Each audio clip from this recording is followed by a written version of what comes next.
Hello. A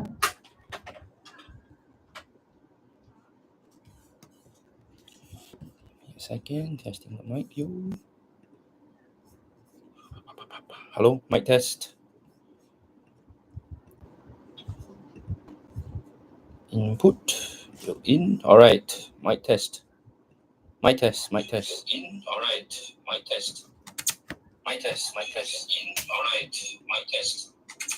Mic test. Okay. Good evening, everybody. Apparently, I think there's a bit of a lag in between what I'm saying and what will appear on your screen. So never mind, keep the questions coming. We'll be here for the next, I think I'll be here for the next 1 hour, 1.5 hours with my trusty 2 little Bibles that we need for tomorrow's paper.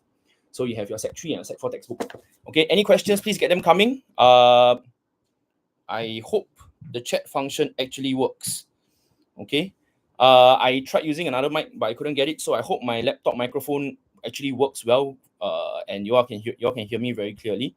So maybe just probably sound me out on the chat to tell me that everything is okay. Any questions that you all have, please just feel free to ask. And I will try my very best to answer your queries. I even have a whiteboard behind. Definitely trusty whiteboard that every teacher needs. Okay.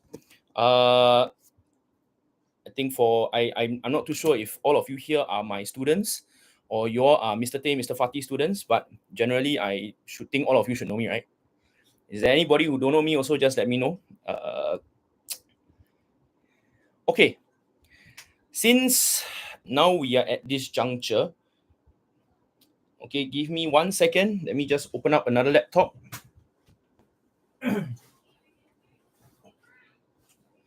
If you're studying here, can please say why Japan attacked Pearl Harbor again, like the prelim question. Please. Can, no problem. Okay, why Japan attacked Pearl Harbor again? If we take a look at our textbook here, okay, if we take a look at our textbook, we go to the reason for Japan starting the war, okay? If we look at why Japan attacked Pearl Harbor, number one, we have to go back all the way to the fact that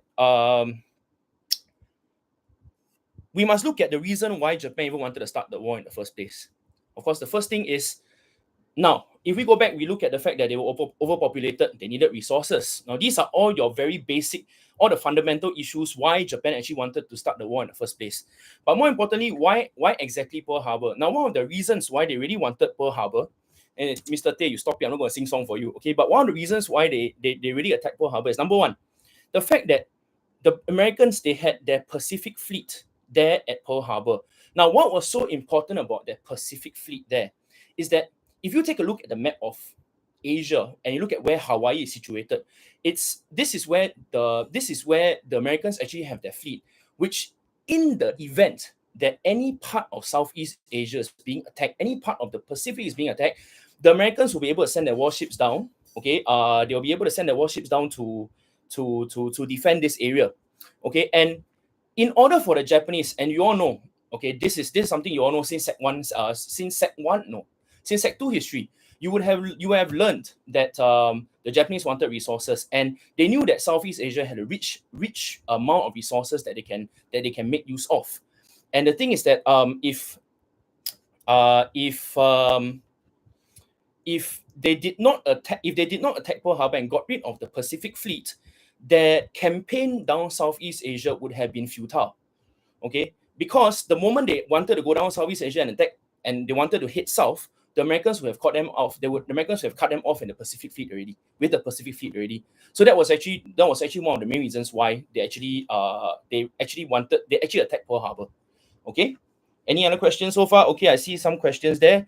Just explain 8 mark of what is NATO, what is Warsaw Pact, what is COM-ECOM, COM-INFORM, everything. Okay. Now, NATO, the North Atlantic Treaty Organization, was an organization that was set up by the Americans, right? Okay, United Americans, UN, okay, Americans. So basically, this was one of their so-called. This was their organization that they actually was an alliance whereby they actually had all the different nations coming together in the event that they actually had it's like military kind of organization. Then in any event that one country gets attacked, everybody would help out and stuff like that. And Americans would be there to help out. So you have your Warsaw Pact also, which was like a so-called a direct mirror, whereby your Warsaw Pact was the communist states. Okay, this idea of collective this idea of collective security. Yes, Mr. Tay, very very yes. So can go through Cuban Missile Crisis. Cuban Missile. Okay, let's go with the Warsaw Pact. The Comintern. So Comintern was sort of like, it was a very much a direct, not really a direct, but it was a reaction to the Truman Doctrine as well as the Marshall Plan. Okay, so if you are going to start giving money and resources to your allies, so the Americans allies and stuff like that. So this is where your communists actually are wanting to give their resources to their own satellite states as well. Remember the USSR actually had their own satellite states, and Comintern was basically to give them additional help, give them additional support in times of need. Okay, right. What essay questions do you think are going to come up? Like, can you spot them or not?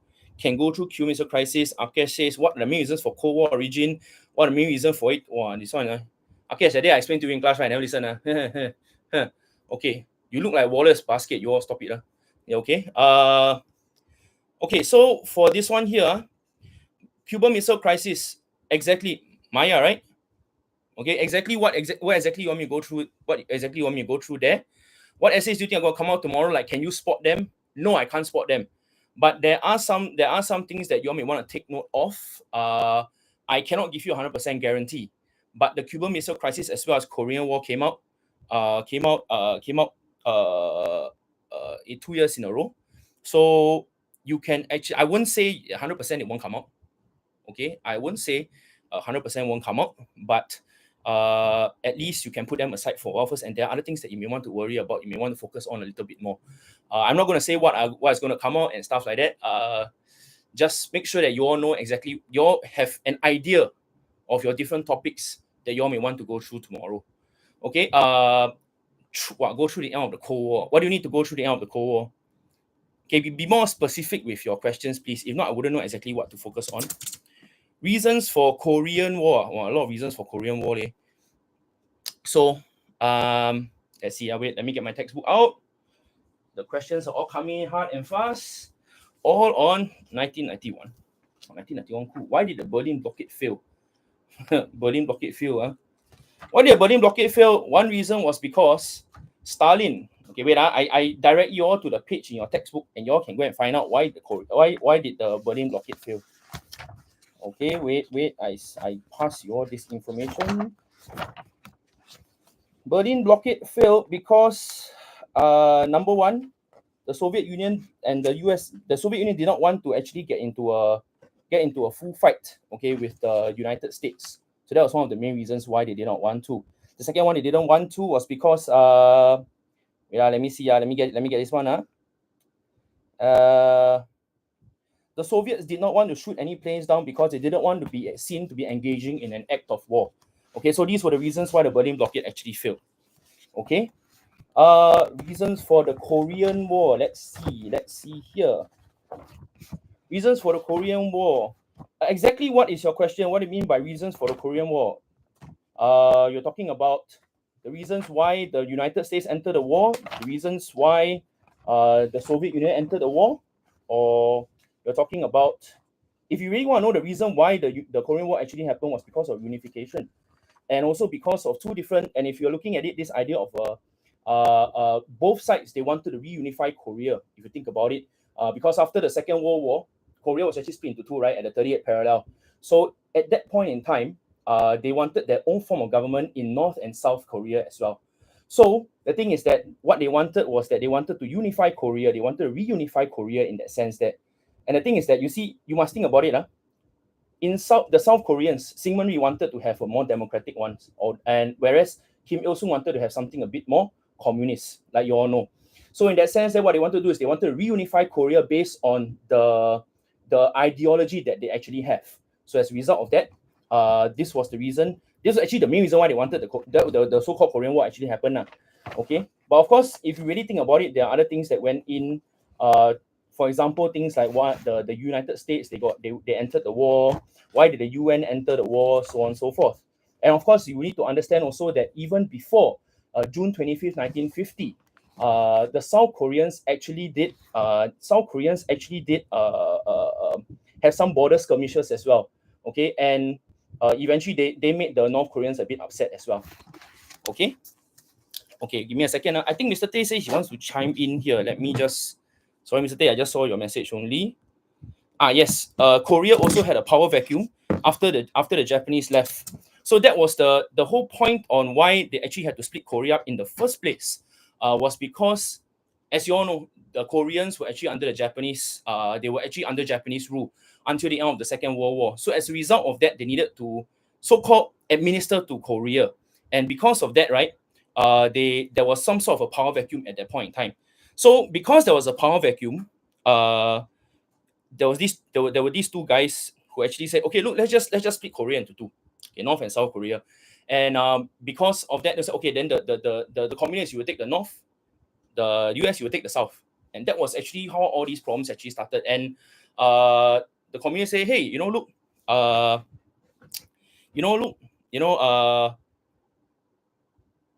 did I say? Okay, I will put this guy. I support this guy called Kim Il Sung because he's a very hard supporter of communism. Then on the south, they say, oh, I'll support this guy called Syngman Rhee. So Syngman Rhee basically will be supported by the democratic people, which is the United States. Mr. Tay, definitely very okay. Please chime in here and there. I don't even know whether you can actually come in. Come in also, what is a? Give me a second. So was it Syngman Rhee or Kim Il Sung that started the Korean War? Wow, like I mentioned, there are many factors that actually led to the start of the Korean War, and I mentioned everything that actually happened so far. Syngman Rhee and Kim Il Sung both wanted reunification, so both actually enlisted the help of the major powers, your superpowers, USSR, USA. So it is not very clear to tell you, oh, was it Syngman Rhee or was it Kim Il Sung who started the war? Because at the end of the day, right, it is these two parties that had that desire to reunify Korea, which basically brought them to a certain point that, look, if I really have to use violence, I will use violence to get rid of it. Now, you must also remember that there was this one point, okay, that the UN actually said, okay, in order for us to know who will eventually govern the whole of Korea, we must have free elections to see what happens. But the North didn't want the elections, if you all remember that. So if you want to take a look at it that way, maybe perhaps you can say, well, in some sense, the communists were responsible for it also because they refused to have their open elections. They refused to have the free elections to say, look, yeah, we will decide through elections, and it didn't happen. So they actually so Kim Il Sung kept his power, Syngman Rhee kept his power, and eventually they had these two camps that were being created between the Soviet Union, the Americans. That was why, to some extent, the Korean War became a proxy war as well. So there's always that question about, is it a civil war? Is it a proxy war? Okay. Sorry, let me just settle one thing at a time. Okay. Cold War. Later I'll go with the Cold War, Korean War. Okay. Why China got involved in the Korean War? Okay, first of all, because I think we know UN under MacArthur actually pushed all the way very, very far north, all the way past the Yangtze River as well, towards which was one of the mountains there. So the Chinese were actually ready to attack any UN troops that were coming.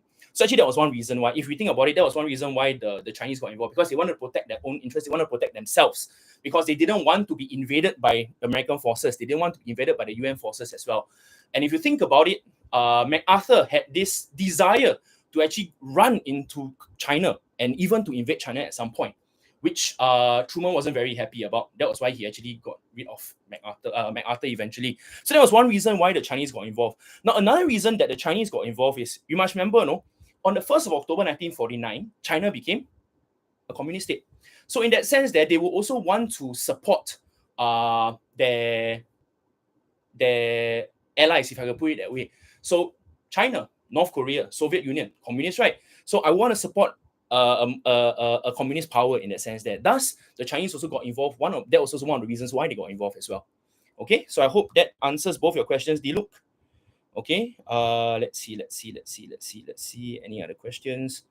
Give a summary of chapter 6 and 7. What's later? Go back there. Okay, metanoia. For SEQ, is it A and B book 1 and book 2? Or is it the same book? Or is it random? Random. Okay, but based on the last 10 years, it seems I cannot guarantee that usually SEQ-A is usually always from a Sec 3 textbook. B is always about the Cold War, Korean War, Cuban Missile Crisis, or the end of the Cold War. However, the thing is that anything can happen. They can even test you on 2 questions, A and B, on the Cold War itself. So it is possible for them to do that. Okay, there's no hard and fast rule to say that that A is from your orange book and B is from your blue book in that sense there. Okay, let me see. 12-mark essay question. How to relate back to the question focused on Japan lost Asia Pacific as they feared the US? Oh, Joey, this one is going back to your prelim question again. So it seems that you are very affected by your prelim question. So the thing is that you see, going back to the whole point of the fear of the United States. Why did the Japanese actually fear the United States? One of the key reasons why they feared the United States was because of the atomic bomb being dropped. So they dropped once, Hiroshima on the 6th of August. Then after it, they did not budge, right? But after that, they dropped it on 9th of August again, which basically Nagasaki, right? And from that point on, the emperor says, enough is enough. I don't have any more deaths. So they were very fearful of the Americans in that sense because they dropped the atomic bomb. Now, if I were to go back, so if we were to go back to the other things like, Butcher, what about the economic strength of the United States? Weren't the Japanese very afraid of them? Now, if the Japanese really were very afraid of them, did they want to continue? So if you think about it, the real reason why the Japanese really stopped the war, eventually they say, okay, I surrender, is because of the atomic bomb. So if I were to go back to the sense that, because of that, do they really fear the United States? That is what do they really fear the United States' economic strength? If they really did, they would have been fearful of them. They would have stopped. They would have surrendered long time ago, right? But the key thing was that they only surrendered after the atomic bomb. So we could safely say the fear of the United States was very much because of the atomic bomb, rather than things like, the American strength, because the women entered the war, but the strength of the women, there is sufficient manpower. I would go for, if there was the fear, that I would go really just for the idea of the atomic bombs being dropped. Okay? Okay, Ken. Let me just... Okay, Joey, I hope I answered that question. Okay, was it similar? Okay, this one I answered already. What is a political vacuum? What's a vacuum? It's a space. So once, say for example, right now, if I was, say for example, leader of if I were in charge of 4 and 7, okay, and one day, right, ministry says, Mr. Chow, I'm sacking you from there. So there is a vacuum because there's no form teacher that is there to take care of the class. Let's say Mr. Sin and I, we both gonna kick out for some reason. There is something that we call a vacuum that is there. A vacuum, why? Because there's a space, there's an empty space that needs to be filled. Why political vacuum is because there is no leadership.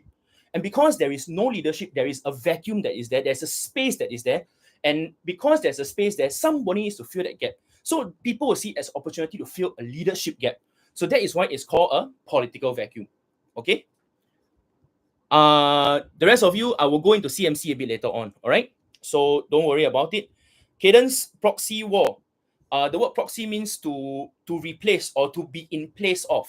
So say, for example, looking at the Korean War, it's a civil war, right? Because it's within Korea itself, between North and South Korea. A proxy war would mean that they are standing in, that means they are fighting for the sake of the communists, for the sake of the democratic states in that sense. That's why it's called a proxy war. So was it a civil war that they're fighting between the Koreans, or were they doing it for a bigger cause? Was it communism versus capitalism / democracy? Okay, so that's what it means by proxy war. Okay. Political vacuum. Okay, yeah. So Mr. Tay has chimed in. Political vacuum is what happens when there is no clear person to take power. Okay, I'm a bit more long-winded. Okay, Cadence, I hope that explains a bit more. Can you explain what happened in the different conferences like Potsdam and Yalta? This one here, there's really a lot of things to go into, so I'm going to direct you all to the pages in the textbook that you all can get. But what's more important is that Yalta and Potsdam, they were trying to figure out what basically was happening. What was going to happen to the different places that were defeated. So what's going to happen to Germany? What's going to happen to Japan? What's going to happen to places like Poland? Okay. So these were, let's see. Let me just go back to that page there, so I can direct you all to the important parts of it. Okay. You look at pages 6 and 7 of your blue textbook. This one. Okay. It gives you a very brief rundown of what was agreed at Yalta, what was agreed at Potsdam. So the question going back to the main question, why eventually did the Yalta and Potsdam Conference create so much conflict? Of course, if we're looking at what was agreed at Yalta, okay, let's look at what was agreed at Yalta in the first place. Germany was supposed to be divided into 4 zones. We know that, right? So Britain, France, the US, and the Soviet Union were administered to 1 zone each. The capital of Berlin will be divided into zones of occupation. We also know that. And what was important and what was very key about this was that Berlin was actually right in the middle of the Soviet Union territory. So that created a bit of a problem as well. Okay, Nazi war criminals were brought to trial. This was Yalta. Yalta happened earlier in February 1945.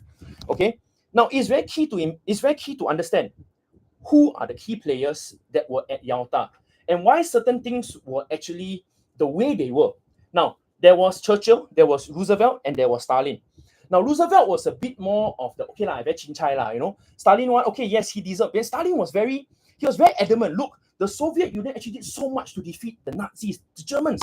We deserve to have a bigger share of the pie. So Roosevelt was a bit more, okay, I can just give you a little bit more here and there. You know, countries liberated from the Polish had to have free elections to choose their own government. Emergency, so on and so forth. Soviet Union's border to be redrawn to include parts of Poland. So they were actually getting certain things that they really wanted. Okay, Soviet Union to help US in the Asia Pacific War against Japan in return for Soviet occupation of North Korea and Manchuria. So the Soviet Union was actually getting quite a big share of the pie. Now, what changed in Potsdam to the point that Stalin said, I don't trust the Allies? Why was there this sudden change in Potsdam in July, August 1945? It's just a matter of months only, because personality change. Okay, personality change. Okay, Churchill actually gonna kicked out of power already. Attlee took over. Truman took over from Roosevelt. But Truman was very different from Roosevelt. Truman was a much more hardliner. So he says, Truman is the kind of says that, no, I am not going to give Stalin everything that he asked for. Okay, there must be a cap. No, we must be very clear that everything must be equal. I'm not going to give Stalin more than what he deserves. So Stalin was actually quite upset lah. So if you take a look at the Potsdam, on page 8, it actually tells you what was agreed on Potsdam. Okay, right? Germany to be demilitarized, all Nazi influence removed. Germany to divide it into 4 zones. Okay, following agreement made at Yalta, reparations to be imposed on Germany, so on and so forth. So in that sense there, right, Yalta and Potsdam basically were the conferences that ended the Second World War. This Yalta and Potsdam conference, if you actually make a reference, it's like your Paris Peace Conference, whereby the Paris Peace Conference was actually there to end the First World War. Yalta and Potsdam actually had a very similar impact to end both wars. Okay, thank you, Mr. Tay, for chiming in there again. I will go to Dayton or Detente later on. All right. I will also go to what led to the end of the Cold War a bit later on. Le Poacher, you okay? Can understand that one? Okay. Cuban Missile Crisis, impact the Cold War, so on and so forth. Industrialization, collectivization under Stalin's rule. Okay. Okay, Mr. Tay has written there. How Stalin wanted to cripple Germany completely to avoid future threats USSR, but didn't want to remain possible. Yes, Shaz, I can say that. How did the Cold War become worse? When Germany was divided. And because of that, okay, there were the 4 zones that were there, and of course, Jeff, going back to the point that after Yalta and Potsdam, there was the Berlin blockade. Okay, that was one thing that created a bit of an issue. And later on, because of worsening relations between the East and West Berlin, that was why the Berlin Wall was created as well. So that was how the Cold War sort of became worse in that sense there. But we cannot just solely go on that point that because of Germany's division that created a worse off or created or made the Cold War worse in that sense there. All right. Okay, Daryl can explain how the fall of the Berlin Wall. I will go to the end of the Cold War a bit later on. Okay, what happened at Yalta? Again, going back page 6, Dil. Page 6 of your blue textbook, you'll be able to find everything that happened in Yalta. The different things that they discuss about with regards to Germany's division, Poland, so on and so forth. They had all these things there. How did the UN contribute to the Cold War? Wow. They were a result of the end of the Second World War. Did they really contribute to the Cold War? I won't go so far to say that they did contribute anything to the Cold War. Now, if there was really anything that they did that really was a bit, I would, in that sense that the slight contribution, I would say would have been their. Okay, let's just put it this way. The United Nations, when it was created, they had the Security Council. And on the Security Council, you have powers, and the two major powers, very, very significantly, were the United States as well as the Soviet Union.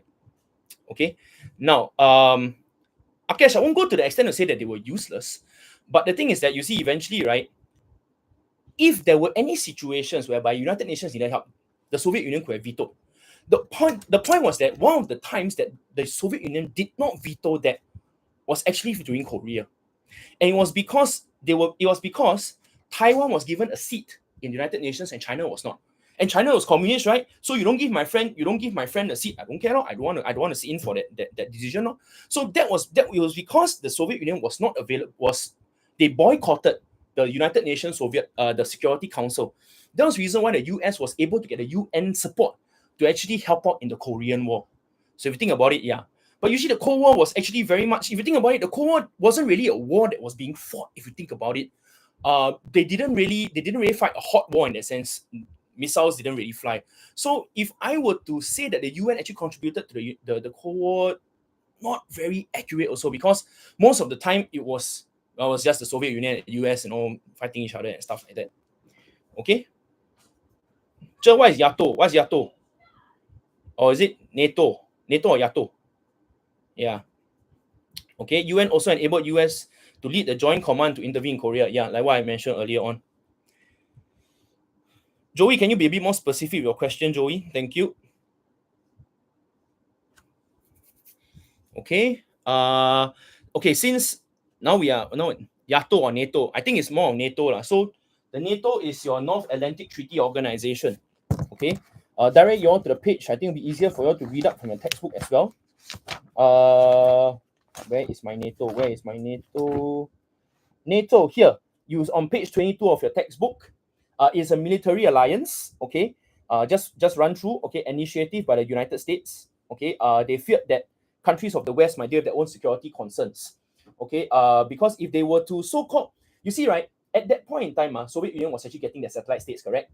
So the thing is that the US was very worried that if there came a point where the Soviet Union was trying to negotiate with these different states, then more countries will fall as satellite states of the Soviet Union, and that was something that the US actually didn't want. So because of that, they actually formed this thing called NATO. So Truman actually wanted to have an alliance which would commit US to the security of the Europe, Western Europe, especially the western side of the Iron Curtain. Okay, that's what Churchill mentioned.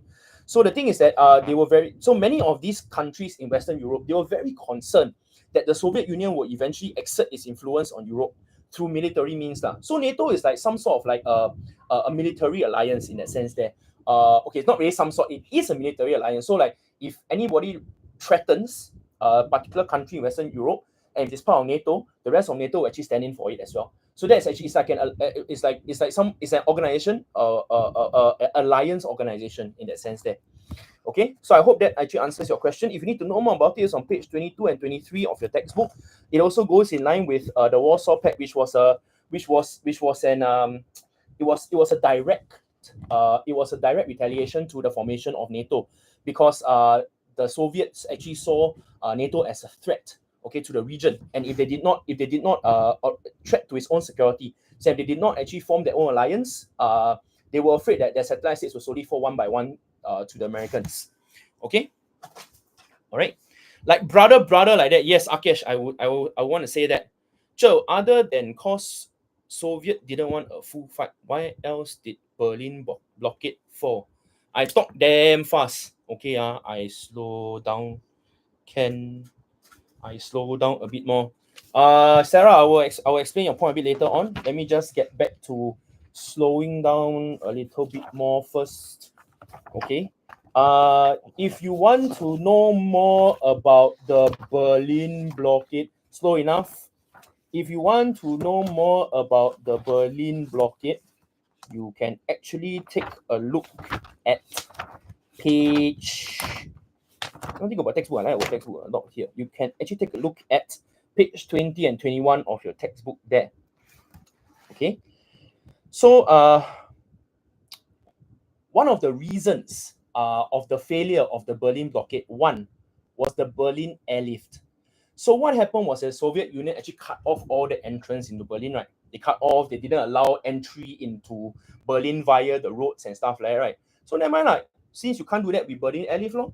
And actually, if you know about the Berlin airlift, they actually got quite a fleet of planes to fly in and drop off resources, drop off food, amenities for the people inside. Of course, that belonging to Western Europe, the allies, that means Britain, France, those people there. So one of the main reasons of the failure of the Berlin blockade was, one, your Berlin airlift.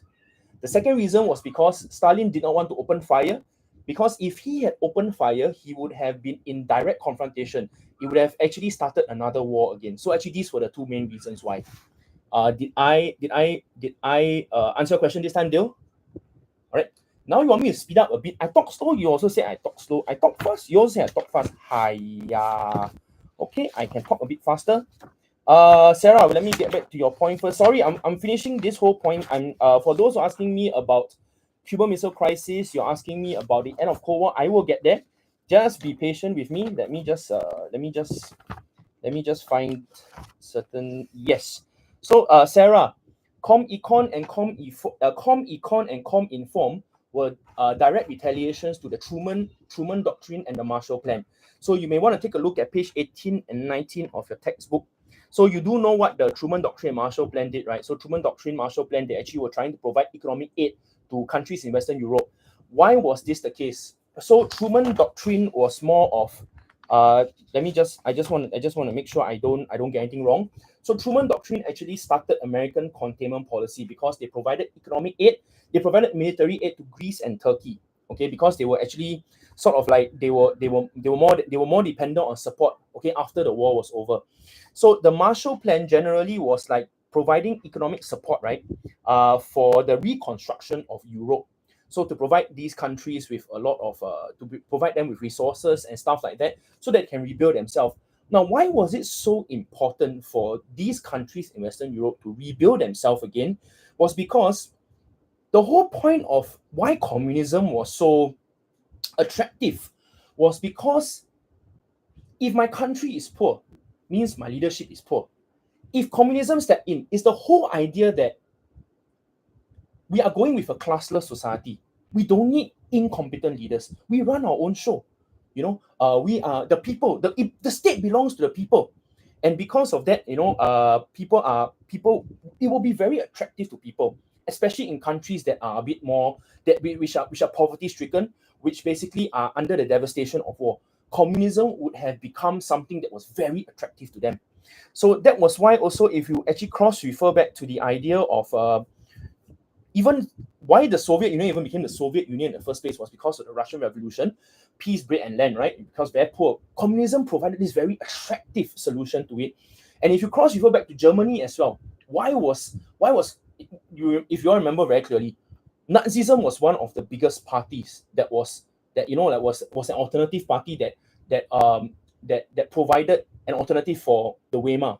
The other was the communists. And it was because of this reason, because things like Great Depression, hyperinflation happening. So communism became a very attractive alternative. And if you do not raise the economy of a place, you do not help to construct the economy again of a particular place, and if you're living in poverty, this idea of a classless society whereby you don't have any middle upper class, who will just run the show the way they want, and then people will suffer as a result. This is why it became very attractive.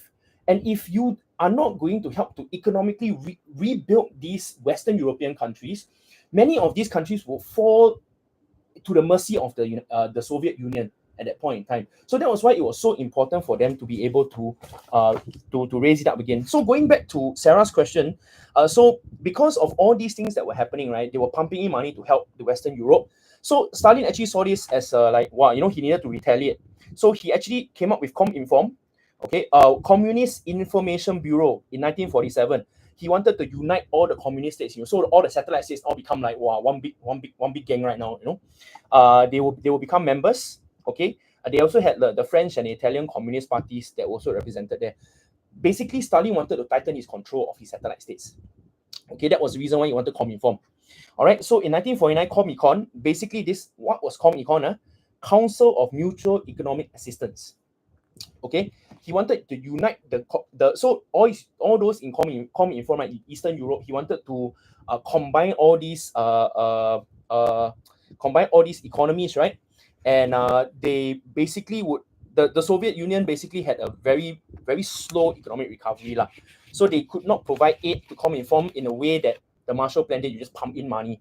Okay, so they basically were required. So for example, if you want to exchange for Soviet oil, you will need to sell resources. Okay, so these are things. So it's like, like internal trading, Comintern. You want to know a bit more? 18 and 19 of the textbook. Okay. Dale, can you please be a bit more specific with which allies are you talking about? Wow, yo, if I can like that, I can become Shen already. I don't want. I cannot predict. I cannot predict what can come out for the SEQ. But of course, there are some things that you all may want to focus on a little bit more before tomorrow's paper. But of course, I wouldn't say that you forego any of your other topics lah. Okay. Allies, I think, is usually more to democratics like us, like US, all that. I think it really depends on the question, because say for example, right, if I were to say that as long as you're in a tripartite agreement, as long as you're in agreement, okay, like during the Second World War, right, Germany, Italy, and Japan, they were allies also, what? But they were known as the Axis powers. It's just that they were not called the Allied powers. So the Allied powers in the Second World War was actually your Britain, your France, and the United States, and eventually Soviet Union joined in. So it really depends on what you mean. That's why I ask you, what do you define as the word allies? Are you asking me about the term itself, or are you looking at a title? If it's a title, then the Allied powers in the Second World War, that basically is what it's referring to lah. Like the defeat of Japan, desire of allies to secure. Okay. In this case here, the allies deal that you're asking me, it is about Britain, France, the US, and eventually the Soviet Union. That is the one. Yeah. Well, Jeremiah, you asked me a question, I don't know how to answer. Warsaw Pact, Ruben, if you take a look at Warsaw Pact, I think just now I went through, take a look at page 23 of your blue textbook. So NATO was formed as a military alliance. So Warsaw Pact was formed as a direct retaliation to the NATO as well. Okay, so you might want to take a look at that. Yeah. Well, Braden, do another one. Later towards the end, I will go through a little bit on that. What are things that some advice I can give you all. But let me go through the rest of the topic first, because some of them are asking me. Arina, can you be more specific of your question? Okay, so I'll get back to that later on. Let me go into the Cuban Missile Crisis first, because some of your friends are asking me about the Cuban Missile Crisis. Mr. Tay, thank you so much for chiming in. You are great help there. Okay. Mel, I will go into that later on. The significance of the Cold War, eventually, I will go back into that later on. Now, the Cuban Missile Crisis, it is very important to understand the Cuban Missile Crisis from various angles. Okay, and one of the angles that we look at, of course, is Cuba. Another angle we look at is the United States, as well as the Soviet Union as well. So if you take a look, if you go back into the history of Cuba, eventually what happened was that in the first place, not eventually, in the first place, right, the US basically had a very good relationship with Cuba, given the historical relations between Cuba and stuff like that. So the sugar and the tobacco industry of Cuba very much fed the economy of the United States. Of course, I wouldn't dare to say 100%. I mean, there were parts of the US economy that was very much fed by the tobacco and sugar industry of Cuba. And a lot of the sales of the quota that came from the sugar and tobacco industry in Cuba went to the United States. A lot of sales went to the United States in that sense there. So eventually what happened was that you will realize the importance of Cuba, especially when Cuba was so close in terms of its proximity to the United States. the US actually saw the US actually saw Cuba as a very important economic partner in that sense there. So the Americans also politically intervene in Cuba, okay? Many times where they basically felt that a leader was not pro US, they would have gotten rid of that fella. Okay. Then eventually what happened was that uh, this president that was called Batista, okay, his rule became very corrupted. His rule became very dictatorial, and the people did not like Batista. However, the Americans actually kept him there because Batista was pro-American, okay, and you have all your he actually had the commercial interest by establishing very good links with the mafia, the American mafia. They controlled the illegal business in Havana. Havana is the capital of Cuba in that sense there. Uh, they were very reluctant the Americans were very reluctant to stop supporting Batista because in any event, right, if let's just say for example they have Castro taking over, then it will become like, oh, then pro-communist in that sense there. So they were very worried about that. So there was this revolution, the Cuban Revolution, which was led by Castro, who actually eventually overthrew Batista and his regime lah. Okay, and what happened next was Castro actually came in and he made changes. The land reform law, okay, was actually I'm not going to go through the land reform law and everything, but generally the whole idea that you actually hand over the property to the state in exchange for financial compensation lah. So that was the land reform law part. Okay, and he actually was seeking new markets for Cuban sugar as well. So he actually started to have more relations with the pro-communist states. Okay, later on, I think these are all in your notes. I don't want to go through too much of it. So just let me just go through very quickly. Of course, he eventually became very good friends with Khrushchev. If you all actually remember, this was something. So Castro did not. He was there for United Nations, UN General Assembly in New York. Okay, so rather than to stay in those very expensive hotels, he decided to stay in one of those very slummish areas in Harlem. And Khrushchev got to know about it, and Khrushchev was actually very touched by his action. Khrushchev actually went to look for Castro, okay, and eventually became very good friends. Okay, so eventually what happened was that there were a lot of tensions which escalated, okay, because of American retaliation. The Americans retaliated against Cuba because of the land reform law, as well as the seeking new markets for Cuban sugar. Okay, eventually they put economic pressure on Cuba. Okay, so there was a lot of economic clashes. So Cuba basically went into nationalization of American-owned banks. Okay, the Americans did not. So with every action, okay, there always was a reaction by Castro, and eventually the Americans got quite upset with him. Okay, so they actually eventually the US intensified the economic campaign. They placed an embargo on American exports to Cuba. So Cuba was not getting whatever they needed. So that led to a point where Kennedy, or he says he did not do it lah. The Bay of Pigs invasion, whereby those who were exiled from Batista's regime, okay, those people who were exiled from Cuba into America, they actually sort of like they were trained, and they were trained to infiltrate Cuba. They were trained to invade Cuba, but eventually it was a major flop lah. Okay, so there were attempts to actually remove Castro from power. One of them was the Bay of Pigs invasion. There were also assassination attempts. There was also this thing called Operation Mongoose as well. All right, because the Bay of Pigs invasion didn't work. So because of that, they actually had this thing called Operation Mongoose lah. So a lot of intelligence operation. They wanted to sabotage Cuban industries. Eventually, also the assassination attempts, like I mentioned. So eventually, what happened was that Cuba actually went into a formal alliance with the Soviet Union. So because of that, the Soviet Union actually put missiles in Cuba, and everything was done in secret. Okay, so if you take a look at your notes, I think the notes were actually very, very, very, very clear. Okay, because there were a lot of, so they were talking about why Khrushchev actually put the missiles there. What were his intentions? What was his motives? Okay, the motives there was that so there were a lot of political gains because of things like your West Berlin. They wanted a bit more concessions with West Berlin. If Khrushchev would have been able to work something out with regards to Cuba, he would have been more prestigious. The prestige will increase among the communist states, because at that point in time, China was actually growing very strong, and they were actually sort of like threatening the Soviet Union's leadership in the communist world. Of course, you also understand that this was also one thing that was going. It would have been very good as a bargaining chip for the Jupiter missiles that were pointing at the Soviet Union. Okay, yeah, okay, things like that. So eventually the Americans actually discovered the missiles on October 14th, and during that period of time, so if you remember your notes as well, there was a whole point of notes that actually talked about the different things that Kennedy the different things that Kennedy and his the task force was thinking about. How should I go about this? Should I invade Cuba? Should I actually go into a full-scale war with Khrushchev? Eventually they decided on a quarantine. Okay, the naval blockade.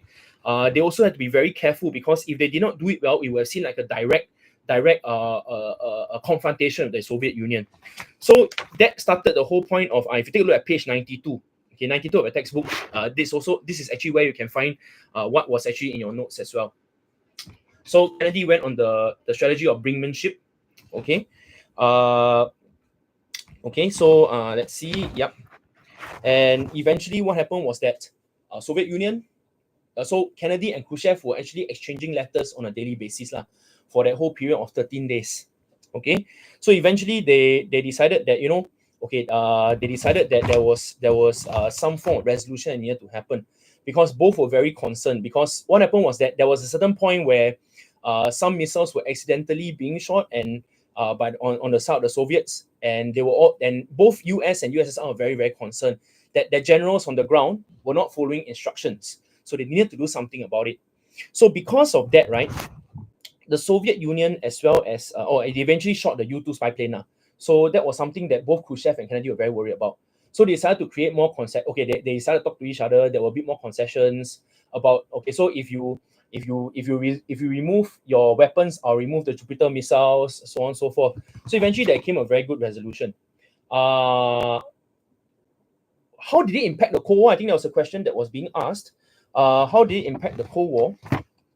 Was that during the time after the Cuban Missile Crisis, the USA and the USSR's relationship did increase quite a fair bit, to the point that there was actually, remember that the hotline between Moscow and Washington, the Washington-Moscow hotline. So that was also created there. And also, if you all realize that if we go a bit further down, you would have seen, and also, they actually was first steps towards nuclear disarmament. Then it brings me to going to the whole idea of how the Cold War actually ended, because it actually went to a point of détente. Detente. Honestly, I don't know how to pronounce that. Mr. Fang pronounces it as détente. I pronounce it as détente. I pronounce it détente. Mr. Tay, what do you pronounce it as? So there was actually very much reduction of tensions during this period of time. So they were actually, so Soviet Union and the United States generally were very they were living in some sort of peace in that sense there. Okay, so so what happened was that, why did this period of peacefulness actually end, was because there were leaders who were slightly more hardliner. The Iron Lady, Margaret Thatcher. You have Ronald Reagan, who were a bit more hardliner. So these were your so-called allied presidents that are a bit more, no, we should not give too much concessions to the Soviet Union. We need to tighten it up. We need to go against them. We cannot let them have any room to overthrow us in that sense there. So must be fancy and pronounce the French way. I like that. Dayton also, Mr. Fang is correct. I wrong. Detente wrong. So okay, so at that point in time, the United States was experiencing an economic boom. Okay, Ronald Reagan's policies of economic liberalization was actually doing very well. In a nutshell, basically a privatization of a lot of industries. Why is it so important to understand that privatization is good? Because when you think about it, if things are owned by the government, if they are nationally owned, if they are owned by if they are known so-called public, if they're owned by public goods and stuff like that, you cannot make profits out of it, because the government is supposed to care for its people. So whatever the government does, there should not be this idea of, I need to earn money from there. Profit versus loss. Whereas if there is this idea of you bringing private companies to handle this, okay, they can talk about profits and loss, because why? One company, two companies, they need to compete, right? So they will try to give you the best rates and stuff like that. So that is where they actually try to improve their products over time and try to fight against each other. So this is actually why your consumer goods are actually very important. So of course, leading to the idea of course, economic boom, liberalization, individual enterprise was actually encouraged during this period of time. I think Ronald Reagan was actually very concerned with the fact that there was too much reliance on the government to provide all these goods and services. Whereas if the private companies actually does it, you take the burden off the government can actually do more for the people in that sense there. So what happened was that because now got more money, right? Ronald Reagan smart, right? So he started to renew the arms race, and he started to build better weapons, started to build even more. Okay, in that sense there. You actually have the Able Archer 83. Okay.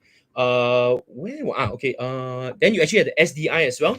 Okay, the strategic defense, or in other words, you all know the Star Wars, the one with the satellites and stuff like the fighting a satellite war. So these were all very good for the United States. And at the same time, remember the Marshall Plan and the Truman Doctrine? So Marshall Plan and Truman Doctrine, right? They were actually helping the Western European countries rebuild themselves again. So what was very important was that these countries were experiencing very, very successful economies. So the thing is that, look, the Americans are the investors, right? So obviously, if the Americans are the investors, they invest in these places, the Western European countries. What happened was that they were going to get the returns back. And this was actually how the Americans also earning money, right? And also they were actually getting more trading partners in that sense there. Okay. And because of that, right, you actually have your American just getting richer and richer over time.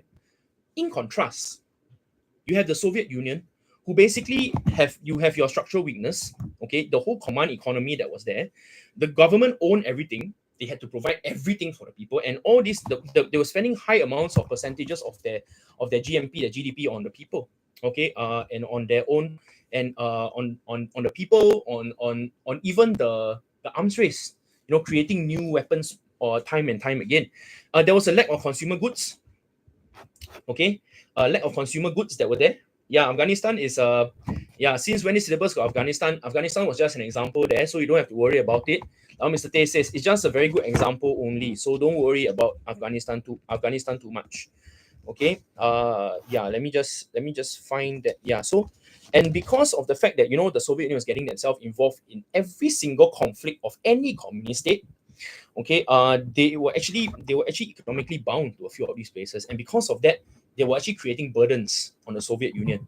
And if I'm not wrong, they actually also are, yes, and the external commitment. So if you take a look at page 124 of your textbook, who's the one that asked about who is the one that the Soviets actually invaded Afghanistan as well. So all these things are thanks to stay for that as well. I won't go too much into all these things. If you really want to know anything much more about it, it's 124, 125 of the textbook. Okay. So eventually this guy called Gorbachev took over, and he implemented Glasnost and Perestroika. Glasnost, as you know, is openness. Perestroika, economic restructuring.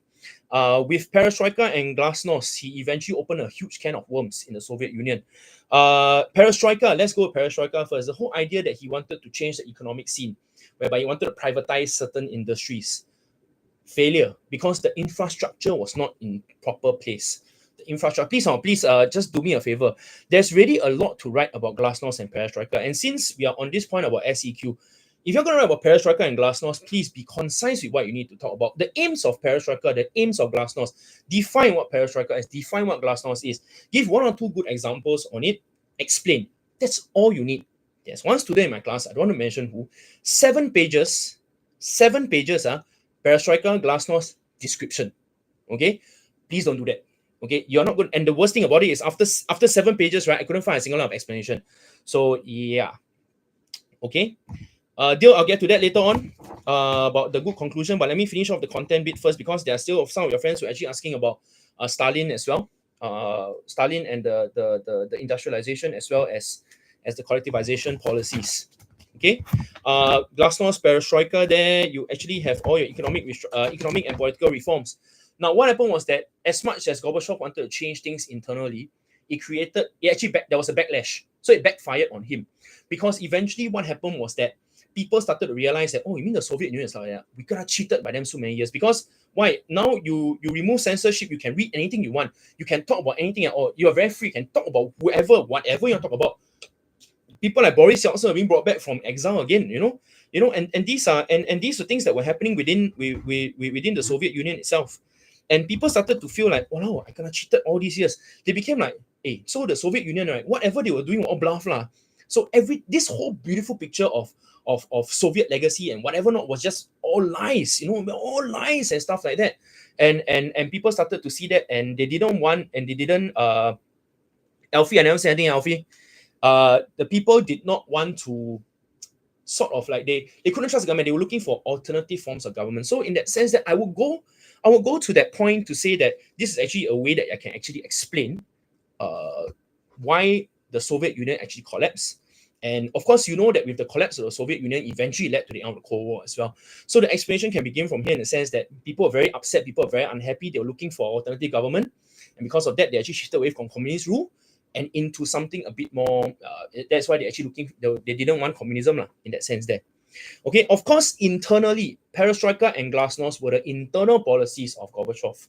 So if they were asking you about what were the internal policies of Gorbachev, your internal policies are glasnost and perestroika. Now, externally, Gorbachev was actually seen as a big hero of the West. Why? Because of his new thinking, his foreign policies, new thinking. Okay, he actually went into disarmament talks with Ronald Reagan. He actually de-ideologization of the Soviet foreign policy. Okay, and he eventually made a UN speech. Okay, that said that, and I think he actually mentioned that, these different satellite states, you have the right to go and vote for who you want. You don't have to follow communist rule anymore. Okay, and I think there was a question that was earlier on, how did the Berlin Wall actually end the Cold War? So what happened was that at a certain point, they were actually going to open up that wall already. Okay, they were actually going to open up the barrier between East and West Germany. But because of a mistake by a politician, it was actually announced, I think, a day or two earlier before that, and it created a big havoc. So in that sense there, right, the Soviet Union actually ended. Wait, let me just make sure I get it correct first. Let's see. 1990, announced 1990, the reunification. Okay, reunification of Germany there. The Berlin Wall came down 1989. No, that one there. Yeah. The physically, okay. So basically, in a sense that the Soviet Union actually ended earlier already. Then by the time the physical war actually came down much later on. So the symbol of the war actually came down a bit later on. So I would go. Yeah, so that was actually so-called. They didn't. The fall of the Berlin Wall did not lead to the end of the Cold War, but it was a symbol of the end of the Soviet Union in that sense there, if I could put it that way. So eventually there was a disintegration of the Soviet Union. I think on Christmas Day 1991, is it? Christmas Day 1991. Eventually the Soviet Union came to an end. Gorbachev actually announced the dissolution of the Soviet Union. That was when the Soviet anthem and the Soviet flag was actually raised for the last time. Okay, then yeah, so this is correct. So this is actually how the Cold War ended. The Soviet Union came to an end. 26, not 25. Sorry, 26. I thought it was Christmas Day. 26. Thank you. Okay. Yeah. 26. Not 25. When did I read 25th, man? Okay. Yeah. So okay. Any other questions? You all were asking me about other things as well. Wait. Let me see. Dayton. Okay, done.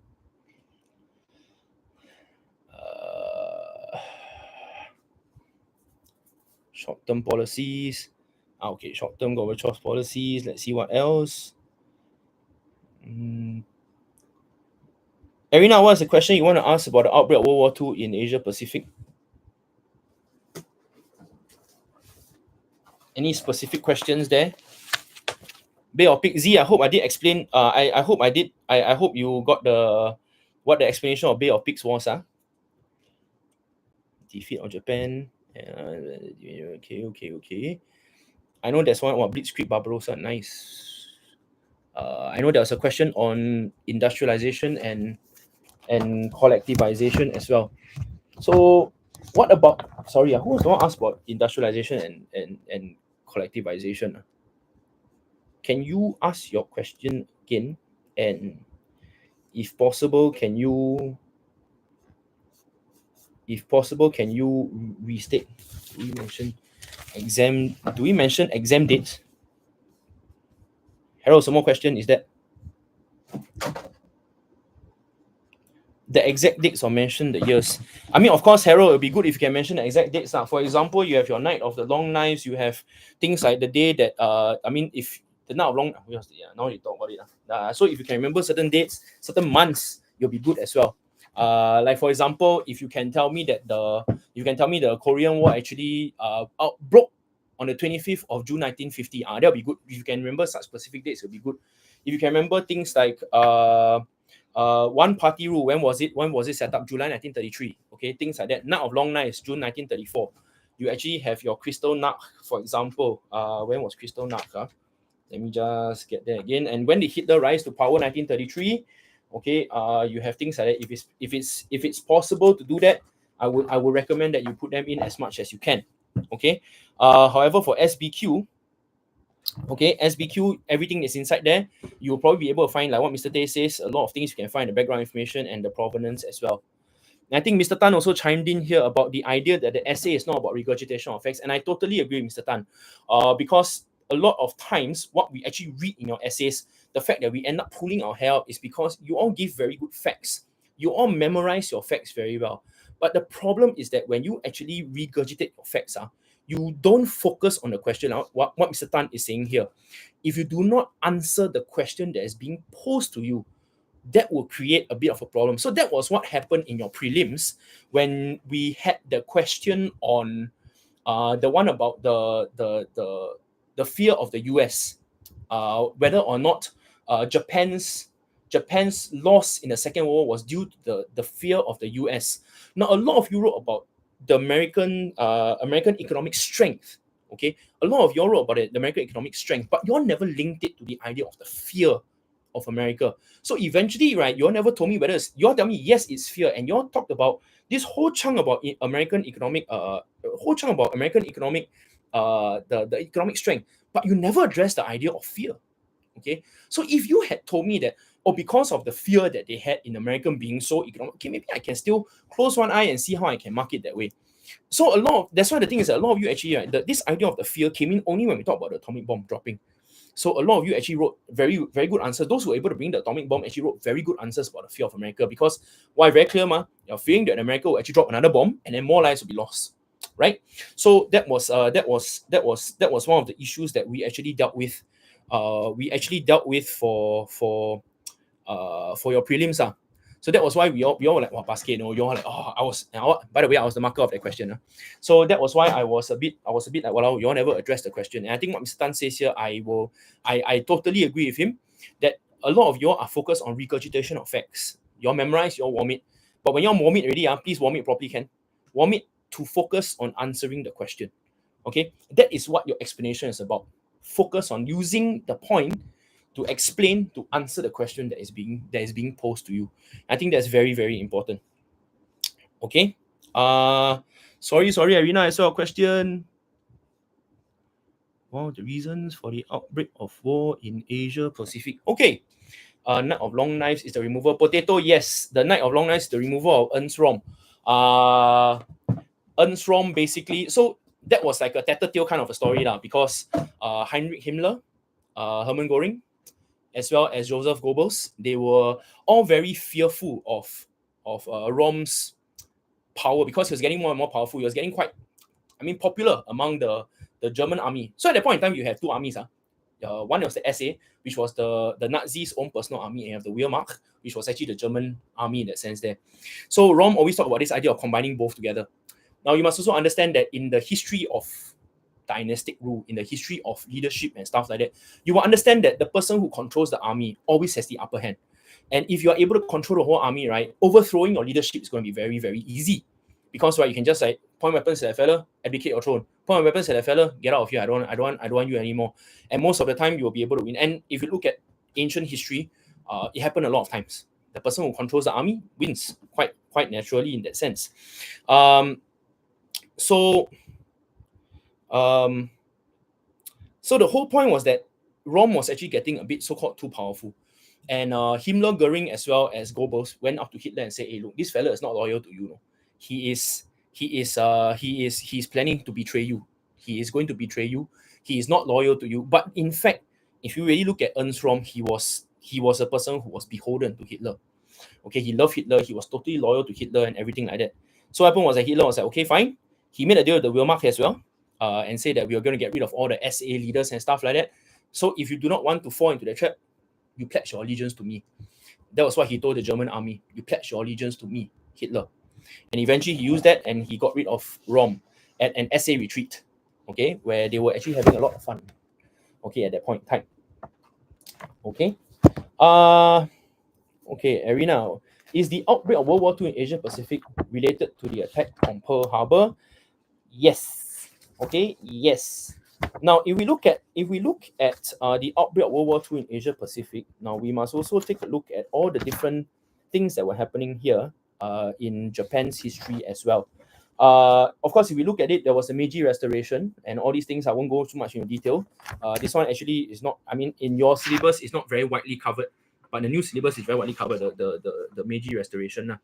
Okay, Japan wanted to establish itself as a big power, okay, that was equal to your major European powers. So that's why you actually had that conflict with Russia, the Russo-Japanese War in 1905.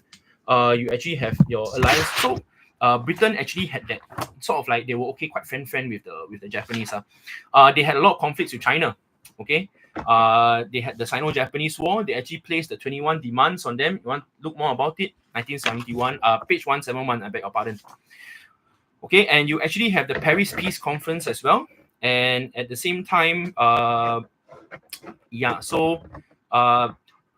Japanese were not very happy at the Paris Peace Conference. They wanted to get rid of racial discrimination at that point in time.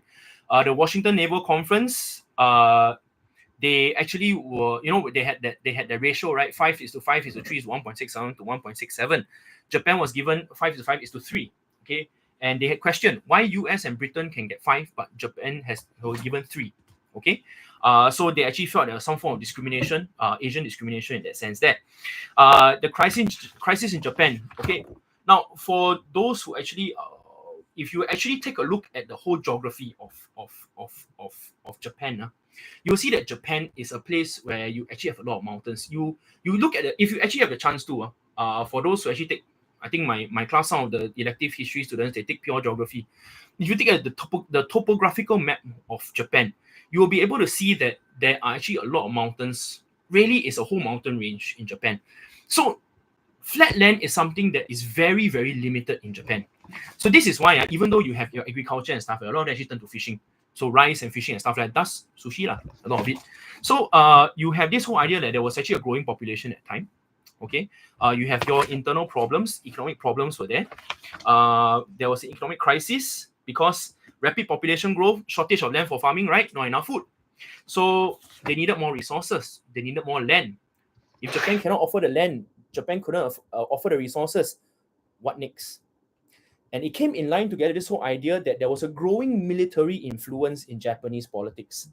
Actually, so I don't want to go too much in detail, but just know that the military influence in the Japanese politics started to rise much more.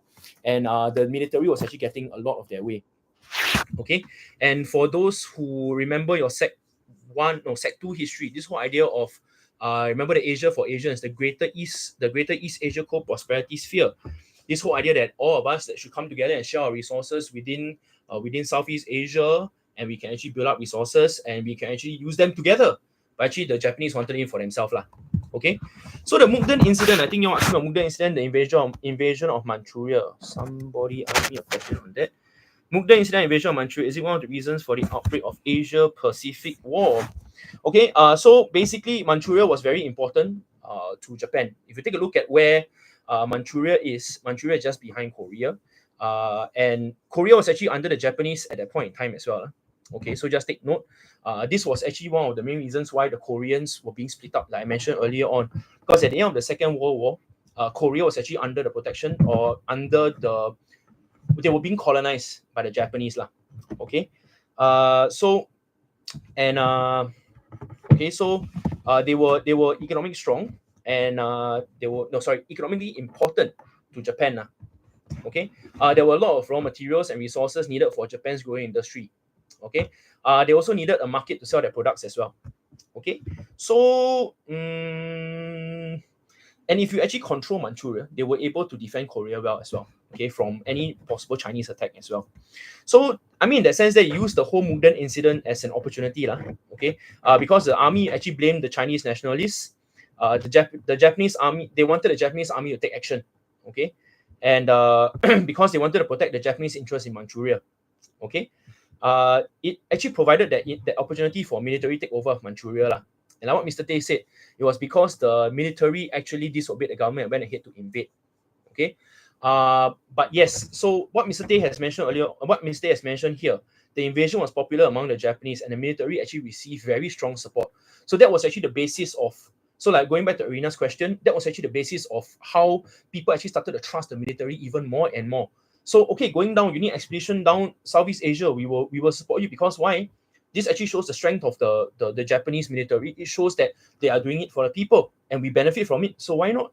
Okay, so this is what Akeh says also, I agree.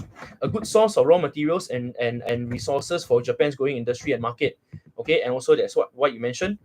Japan to defend its interest in Korea as well. So at that point in time, the League of Nations actually didn't really do much in terms of that. They just said, hey, stop it. But they didn't actually actively get in to stop the whole thing as well. Okay, so all these actually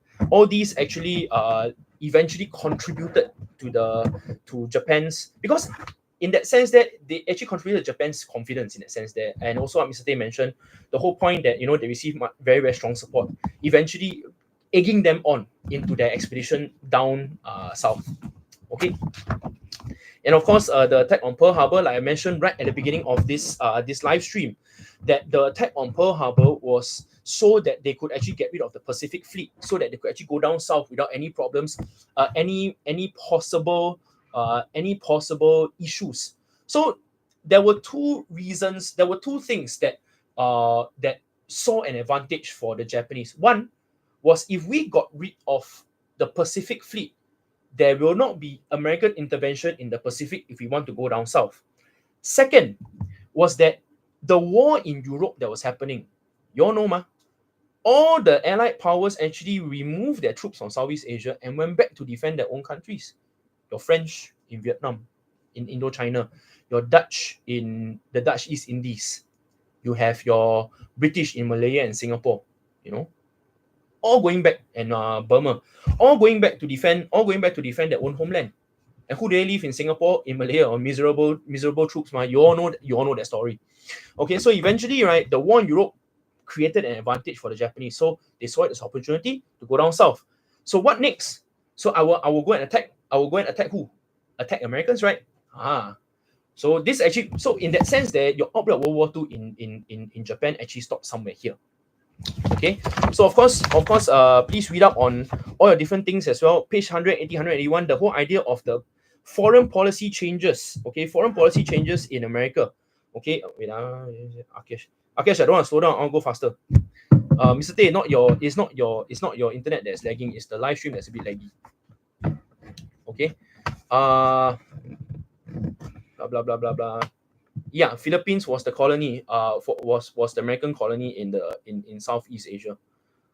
Okay, thanks, Mr. Tay. That one there, yeah. So it's Mr. Tay is reiterating my point on why there was a need to actually get rid of the fleet in Pearl Harbor. Of course, one of the other reasons was because the Americans actually placed embargoes and sanctions, trade embargoes and sanctions on Japan. Okay, as a result of. No. That was before that, because Japan was getting a bit too strong and they were getting a bit too aggressive, and because of that, the Americans, also because of the Sino-Japanese War, the second Sino-Japanese War, that the Americans actually started placing embargoes, trade embargoes, as well as sanctions on Japan. So because of that, right, a lot of important resources, a lot of important materials couldn't reach Japan and the Japanese people. So the Japanese were basically panicking already. So what do we do now? So that was the other reason why they attacked Pearl Harbor. So there are two reasons for the attack of Pearl Harbor. One is to stop the Pacific Fleet from coming down. The second reason was because they were retaliating against the economic sanctions and the trade embargoes of the Americans.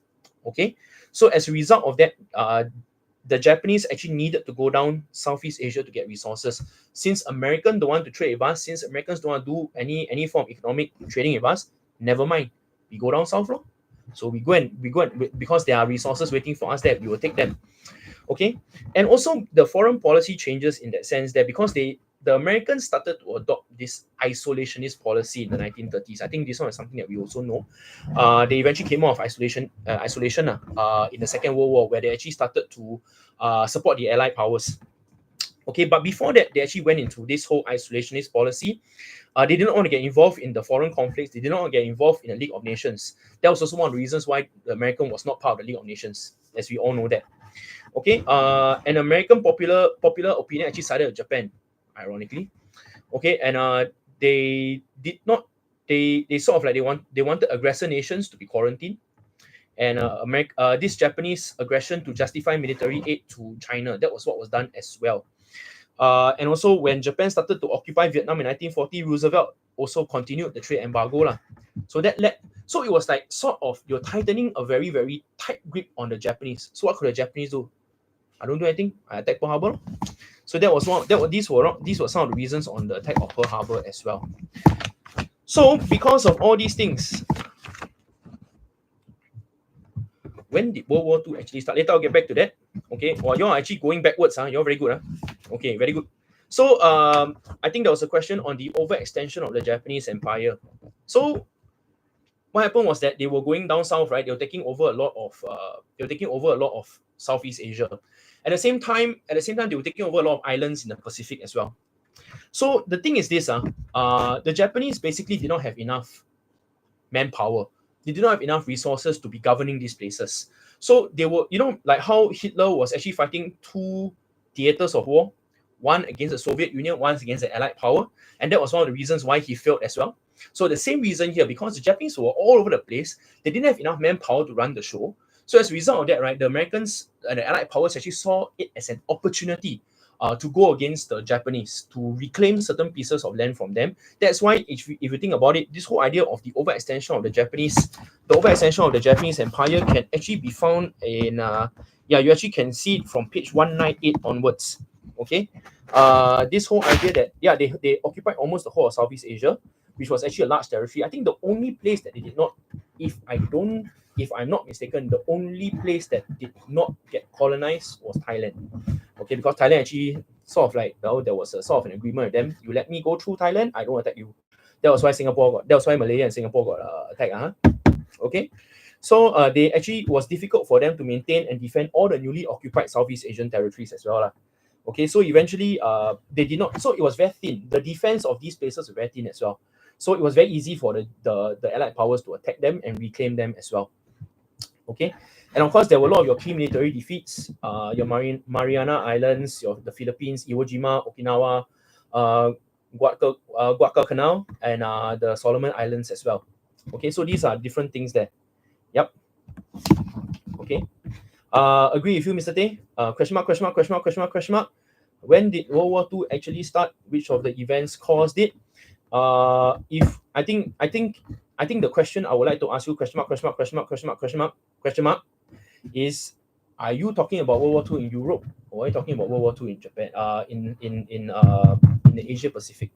How did war in the Asia Pacific begin? In the sense there was that once the Japanese attacked Pearl Harbor, I think it was the next day, Roosevelt actually declared war on Japan. That was how war actually started then. So for Europe, like what Mr. Tay said, it was the day after Germany invaded Poland in 1939. Okay, of course before that there were issues that were brewing already lah. So things like your remilitarization of the Rhineland. We talk about things like invasion of Czechoslovakia. We talk about things like the failure of the Munich Conference in a sense there. Okay, the Anschluss between Austria and Germany. So these were the factors that were brewing already, and appeasement actually allowed all these things to happen. So as a result of that, Hitler became very bold, right? And we all know the story there. Hitler became very bold, and as a result, he says, "Oh, it's okay, I can invade Czechoslovakia, and nobody will say anything." And that's what happened. then he was thinking, he thought, oh, okay, I can invade Poland. Yeah, I can just invade Poland and go in, and then I can take over.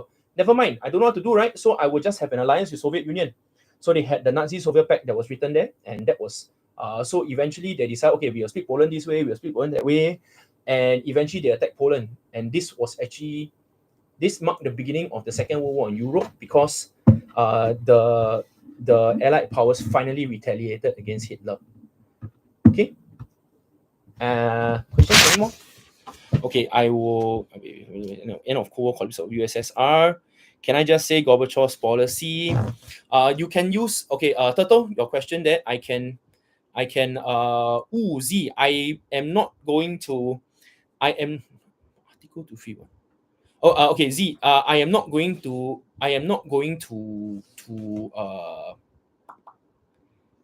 First of all, Z. History don't have SRQ lah, uncle. Okay, so the thing is that I cannot safely say that whatever came out for N levels will not come out for O levels. I am not going to make that. I'm not going to make that assumption. Neither am I going to make that commitment to you. Okay. Yeah. So SEQ, correct. All right. For TOV can mention. Yeah, of course, the war guilt clause, right? Article 231 is the war guilt clause. Definitely. Okay. The whole idea that the Germans basically had to take that. To take it upon themselves the Germans had taken upon themselves to actually be guilty. Sorry, suddenly the brain not working. Suddenly not making my links here and there. Okay. Going back to another question that somebody asked earlier on with regards to collectivization and industrialization. Is there a specific question that you want to ask me with regards to collectivization and industrialization? Drink kopi, yeah. You drink kopi tomorrow, you cannot sleep tonight. Good luck to you. Okay, maybe that's what you want. Article 48. Article 48 is... okay. Ryan, what about Article 48 do you want to know?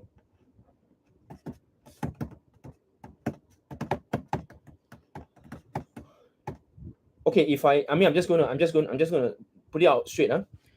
You just nice, Ryan. The question you asked me, I just on the page. Okay, so it's on page 66 of your orange textbook. Okay.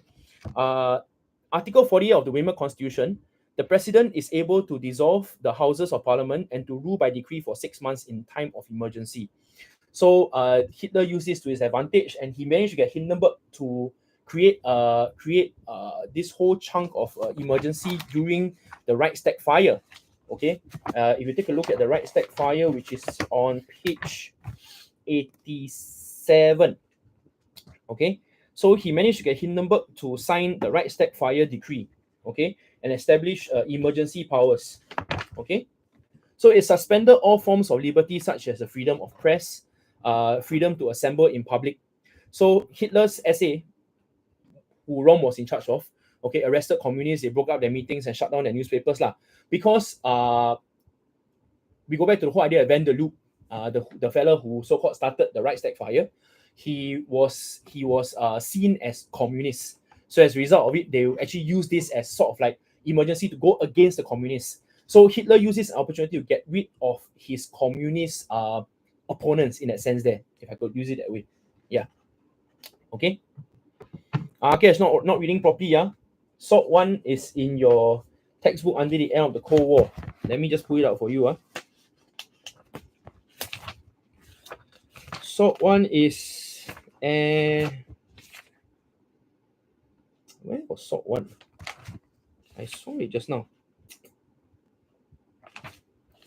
Anyway, and Mr. Tay also mentioned it somewhere above there. You may want to just take a look at that a bit further up. Okay. I cannot find Sort 1. Mr. Tay, can you find Sort 1? Oh, under Dayton. Is it there? I thought it was later on. Okay.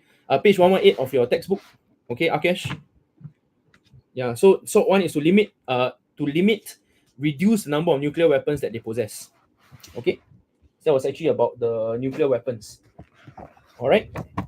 So back to Stalin and the collectivization policy, as well as Jeremiah. Never listen, Jeremiah. I don't want to explain that again. I already did that. I already did that quite a fair bit already just now. Okay. Second Sino-Japanese. Okay, sorry. I'll get there later. Sorry, I got confused by that. I didn't see that. About Castro, what's his ideology? I sometimes confused. Tell me that socialism sometimes he's communist. If you question mark, question mark, question mark, question mark, question mark, if you actually go and Google socialism as well as communism, what is the difference? Shucks. I had it in my mind now. Mr. Tay, can you suddenly can't remember what the difference between communism and socialism.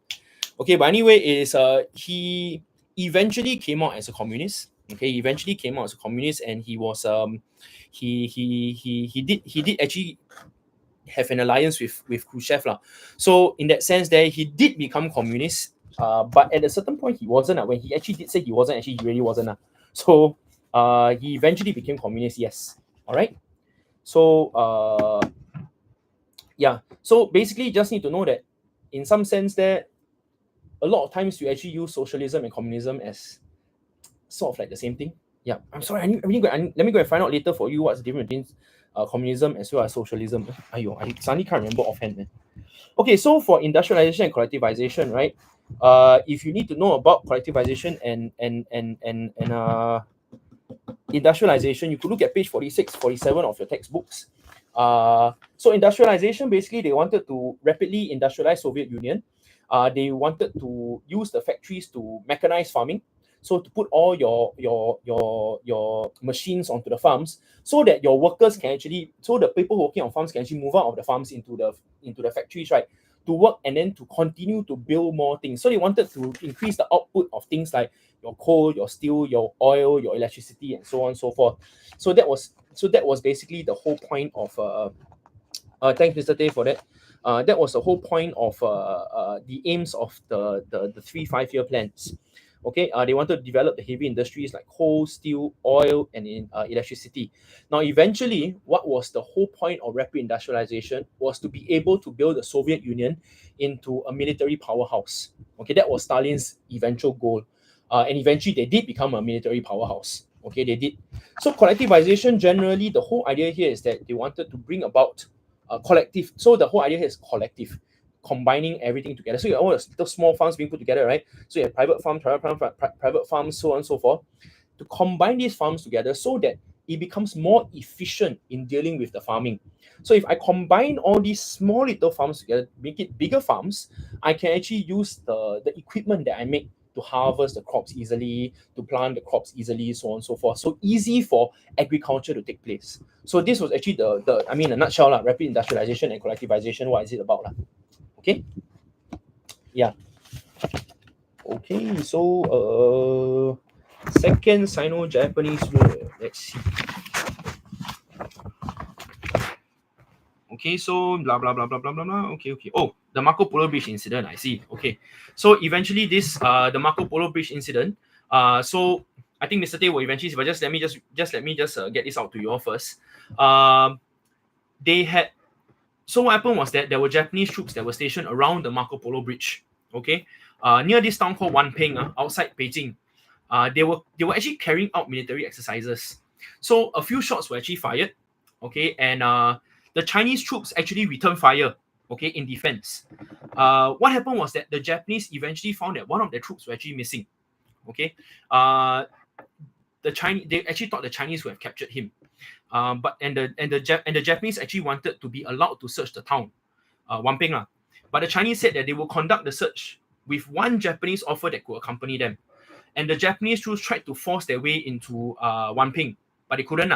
So both sides increased their military strength in the area, the Wanping area, the Marco Polo Bridge area, and they could not resolve the conflict, and there was a lot of tension between both the Chinese and the Japanese.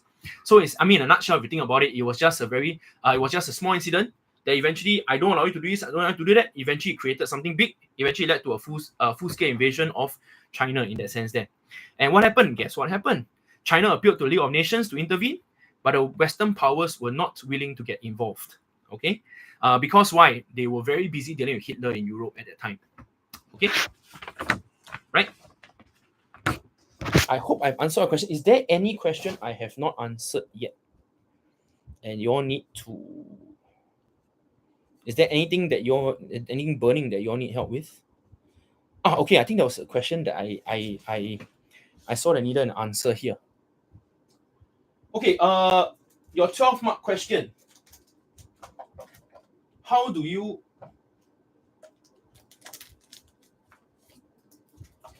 your 12-mark question? How do you write a concluding paragraph to your 12-mark question? Okay, so what I usually tell my class, there are a few ways I can answer the question. Mr. Tay, please chime in if I miss out any point. Okay, Mr. Tay. I send to Mr. Chow. He can send to you later. Okay, can. So one of the ways I can actually answer is because usually they will ask you, right? For example, things like Stalin's rule was beneficial. How far do you agree? Okay, or they will tell you the most important factor that led to the outbreak of World War II was Anschluss with Austria. How far do you agree with that statement? Now, first, right, I will look at now that, I mean, of course, I will not be able to say that eventually every one of these can work for every single question. So you have to pick and choose properly. So, for example, I would say root cause versus contributing cause. So this is one way I can say that one was a root cause, but the others were contributing factors to it. Okay, so therefore it is most important because it is a root cause. If it wasn't because of this factor, say for example, the Second World War will not happen. If it wasn't because of this factor, Hitler wouldn't have ascended to power. Okay, something like that. All right. Okay, Mr. Tay also mentioned root cause and underlying cause. Okay, underlying cause. I'm going to use words that your teachers have used before also. So if there are any words that you're not very clear, please check in with me. The second one is the impact. The impact of the factor. Is it a major impact or is it a minor impact? How do I know?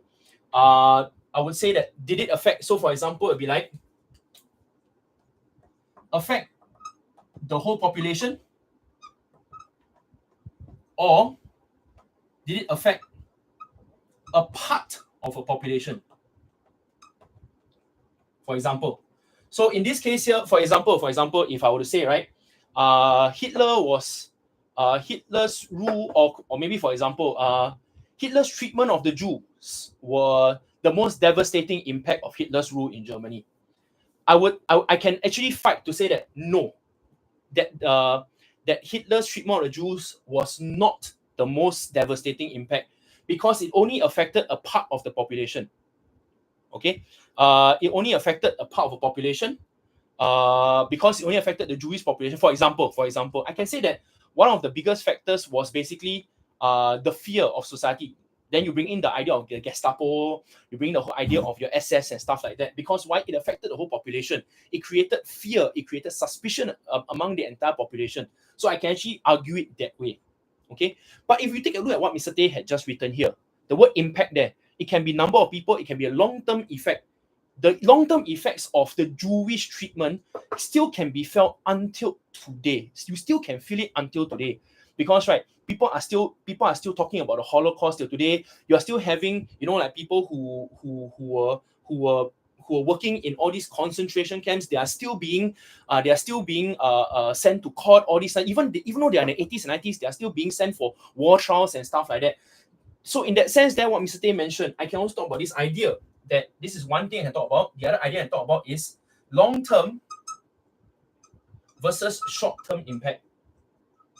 Okay, so in this sense here, it created something a long-term. So your treatment of the Jews is something more long-term versus, say, for example, the economic boom in Germany, which Hitler created.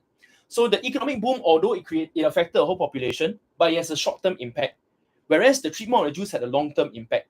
So in that sense, that I can argue it both ways. So it really depends on how you're going to argue it out in that sense. Mr. Day, did I miss out any one more? I know there's one more that I need. One more that there's one more that. Is there any one more? Yeah. Okay. Anyway, these are the three that y'all can think about.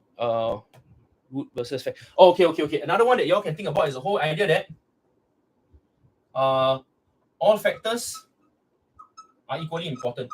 So this one here is what we call a balanced conclusion. So you have a balanced conclusion. So these are three ways that I can actually use to complete and conclude my answer. Okay.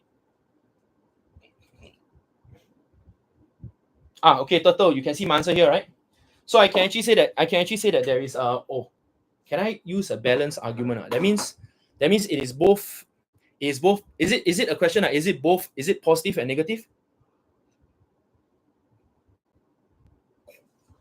Are you asking me? Can you say that it is both positive and negative?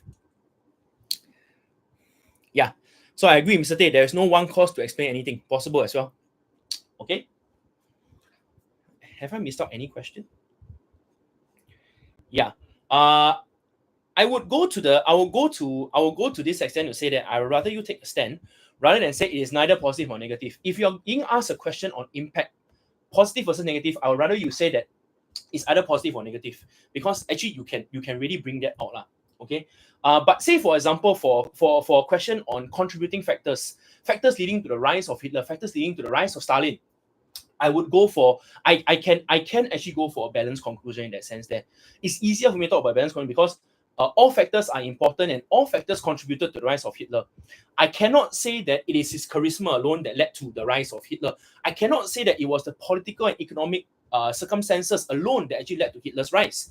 I cannot say that it was his skillful manipulation of politicians that managed that was the most important, because all factors contributed to the rise of Hitler. So in a sense that I would really go there. Yeah, I agree. Mr. Tay, there are some questions that are not very debatable. Mm-hmm. Mm-hmm. Mm-hmm. But Mr. Tay, I can argue and say make life better also a Hitler one, because the economic, the money also how. But I agree, Mr. Tay, because at the end of the day, Hitler's negative impact actually overshadowed all the positive things that he had done as well. Okay. But good questions come. Good questions. We can't. Oh, sorry. Can see now. Z can see now.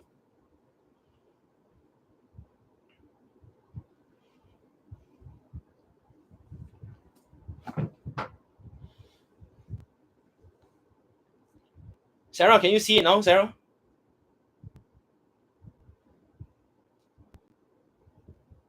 Okay. Uh, yes, I agree, Mr. Tan again. Sorry, give me a second. I agree, Mr. Tan there. If you don't explain your factors, remember, for your 12-mark question, you must explain your factors. If not, it's an L1. You do not get marks for your description. And I'm emphasizing what Mr. Tan had said earlier on, that you do not just regurgitate. You have to explain it based on what the question is asking you. Okay?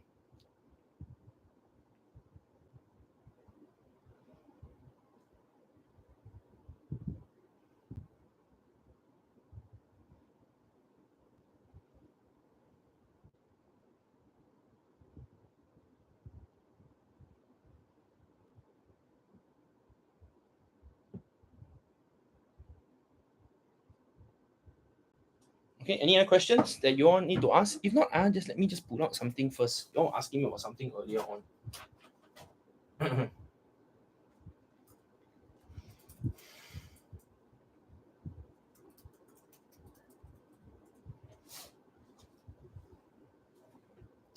Say, you see, Sarah, how long have you not seen my horrible handwriting?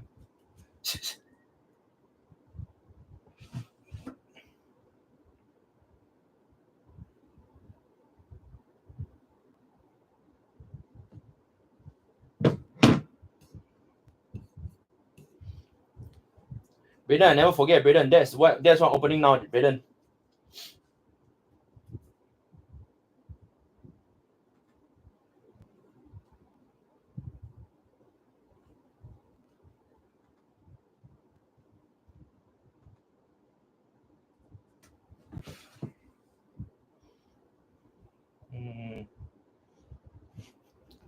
Mr. Tay, I got Mr. Tay, I got.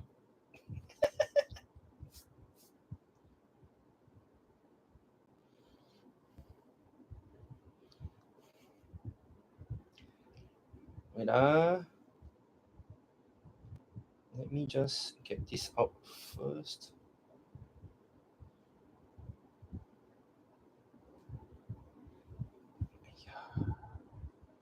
Where is my document?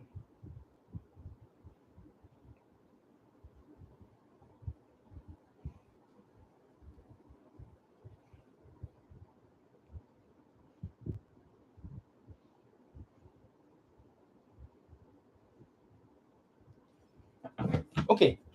Now, based on the questions you're asking me, right? Now, I'm not going to be 100%. I'm not going to be 100% when I say all these. And in fact, I think any of your teachers here would also agree that we cannot be 100% sure about what will come out tomorrow.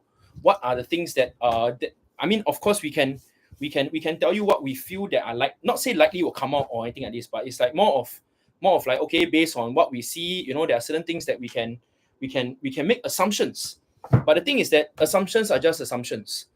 This is based on the trends that we see, but it doesn't necessarily mean that whatever we are saying is the gospel truth. Okay, like for instance, you can say things like, oh, Cuban Missile Crisis and Korean War came out last year. So does it mean that it will not come out this year again? I cannot 100% say that it will not come out this year. Neither can I say 100% will come out again this year. Because if you take a look at the trend, actually, you've never really seen Cuban Missile Crisis and Korean War come out back to back. Okay. However, it did come out 2 years in a row. Okay. So it's very difficult for me to say, oh, yes, it will definitely not come out. I cannot be sure. Okay. Neither can I say the outbreak of World War II in Europe will not come out tomorrow. I cannot be sure on that.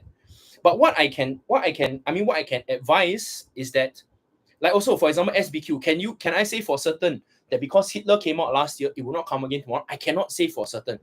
Okay, because although the trend is very clear, the trend is very clear that there was never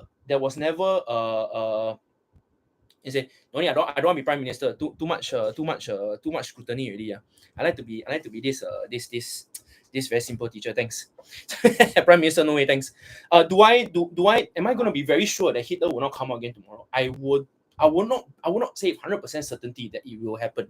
Neither would I say that, yeah, it confirm will not happen. Neither would I say it will confirm happen.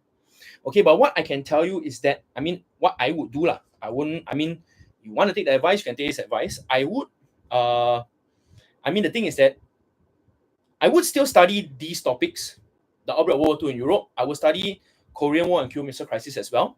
I do have students who I know from other schools who actually mentioned to me that there are some schools that actually look at Cuban Missile Crisis and Korean War again, and possibly the third year coming out in a row. I'm not too sure whether this will happen or not.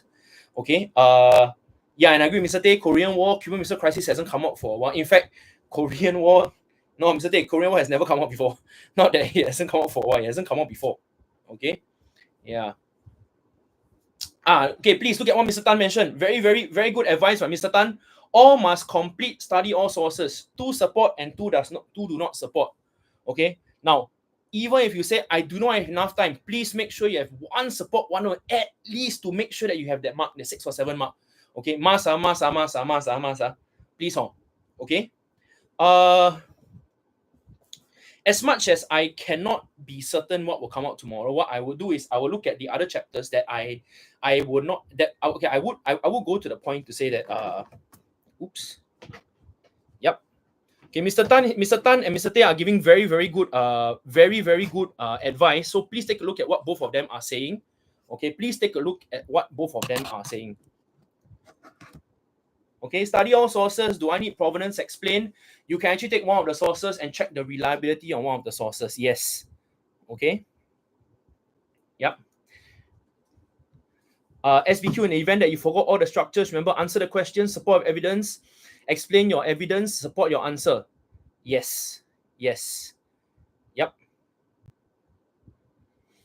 Okay. All right. So for me is whatever has come out last year, I would revise it still, but I would actually look at it as in, okay, just to make sure that I understand what is going on. Now, in this situation, right, I cannot 100% say just because Hitler didn't come out, just because Hitler came out for SBQ last year, it will not come out this year again. And number 2, even if it doesn't come out for SBQ, there's a possibility of it coming out for SEQ still, right?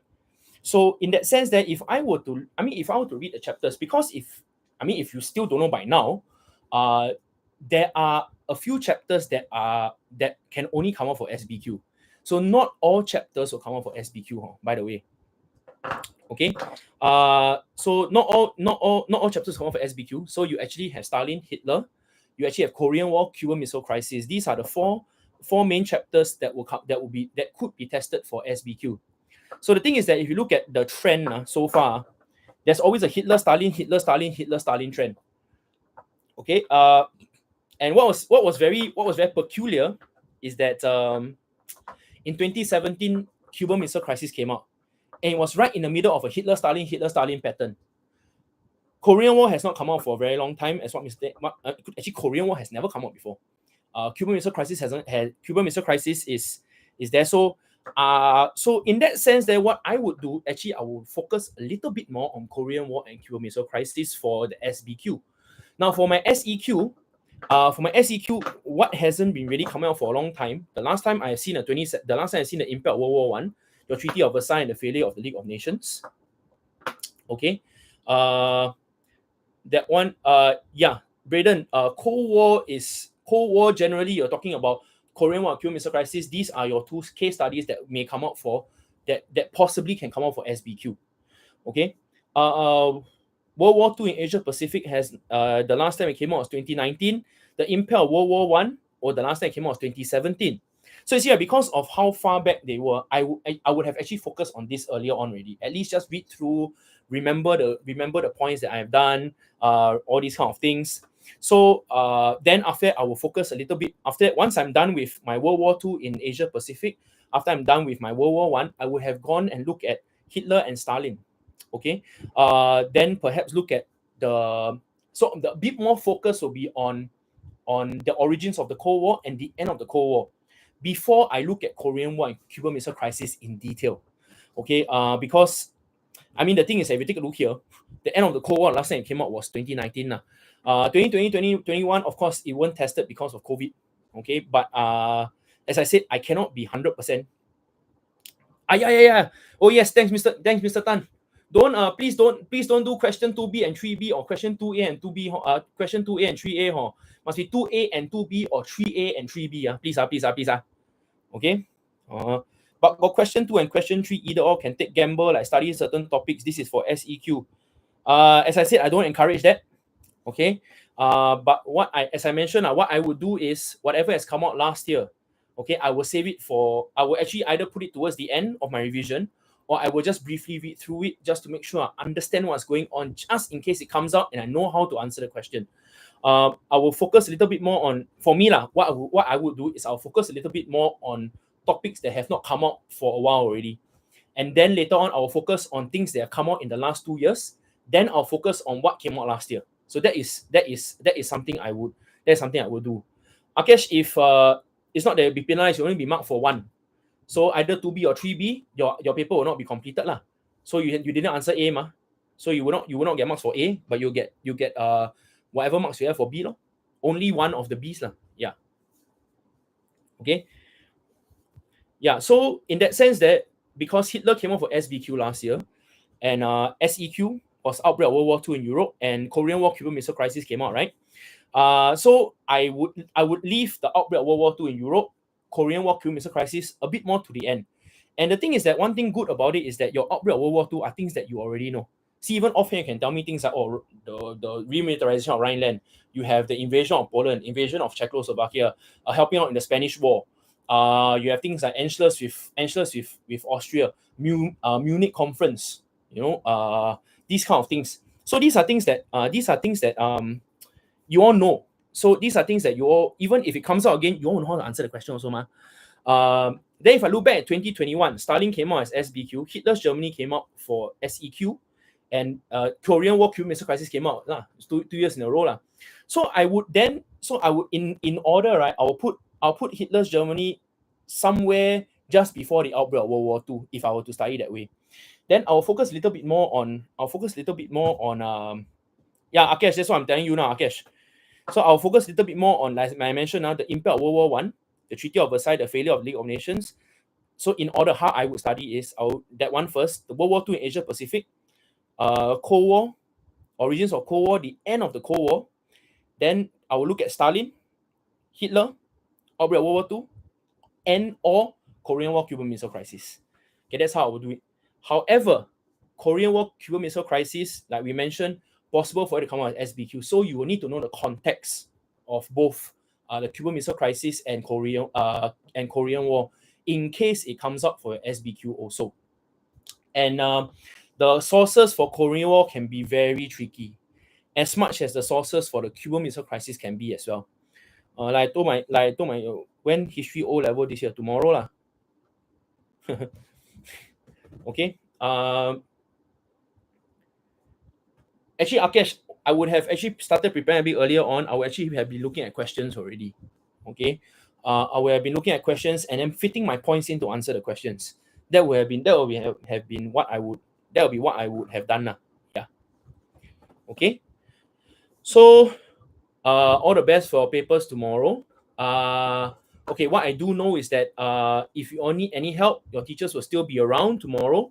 I have lessons from 8 to 9. I will be available from 9 to about 10:30 if you all need any help. I'll be at the library. I'll be at Learning Hub. Mr. Tay will be at the Learning Hub between 8 to 10 tomorrow. So if you all need any help before your papers, okay. Don't panic. I think that's the most important thing. Read your questions carefully. You all actually know your points. You all have been through this with us for 2 whole years. It's not something that you all are totally unaware of. It's not something that you're totally oblivious about. It's not something that you all are totally ignorant about. So there are points that you all know. There are things that you all understand. Okay. There are points that you all already have internalized already. So read your questions carefully. Going back to may the forces of history be with you, Mr. Tan. Okay, stay calm and do well. Okay, I think like what Mr. Tan mentioned, remember, it's not just about regurgitation of facts. You all can regurgitate, we know that. But how is it that you're going to use the points that you all have regurgitated to answer the question? I think that's very important. Okay, your explanation bit. Read your sources carefully. I think there was a question on cartoon sources earlier on. Look at the context of the source. Look at the context of the case study that you're looking at. Okay. Take a look at the personalities within the sources within the cartoon itself.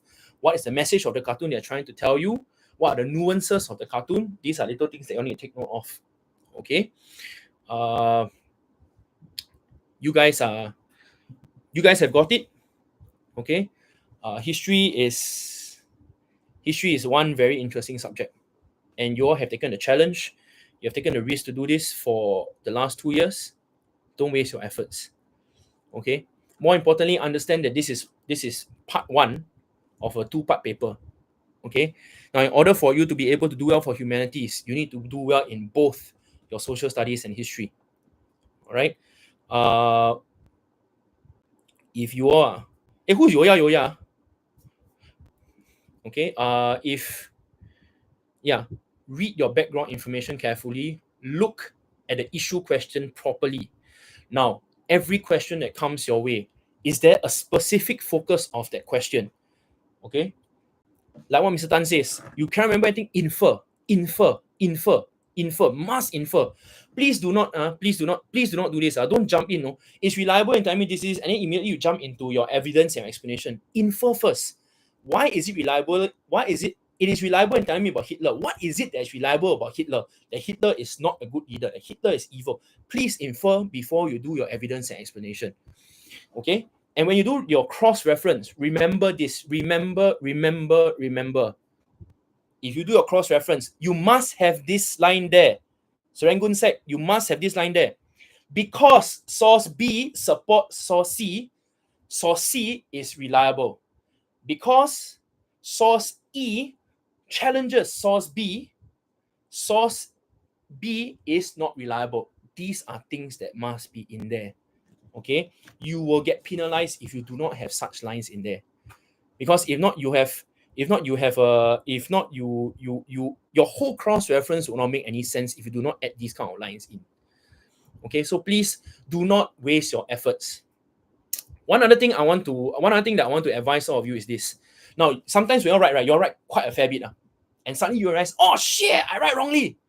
And what you do? Cancel everything off, right? Please, my advice to you is, whatever you have written, leave it there. Okay? You leave it there, right? And if let's say for example, alamat wrong, okay, never mind, you start a fresh paragraph and you write again. Now, why is that so? Because I've ever seen scripts before that I see one entire line cut across the page. This student cancels the entire answer as written off the page and he starts writing a whole chunk of stuff later on. Everything that the student has written after that cancellation, L11, or a 0. Whatever was cancelled is actually a full marks answer. Okay? You will not get penalized for writing more. But if you cancel away your answer, you will get penalized because I cannot uncancel your answer for you.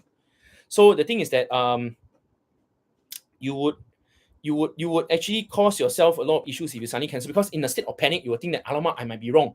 But actually, maybe you're never wrong at all.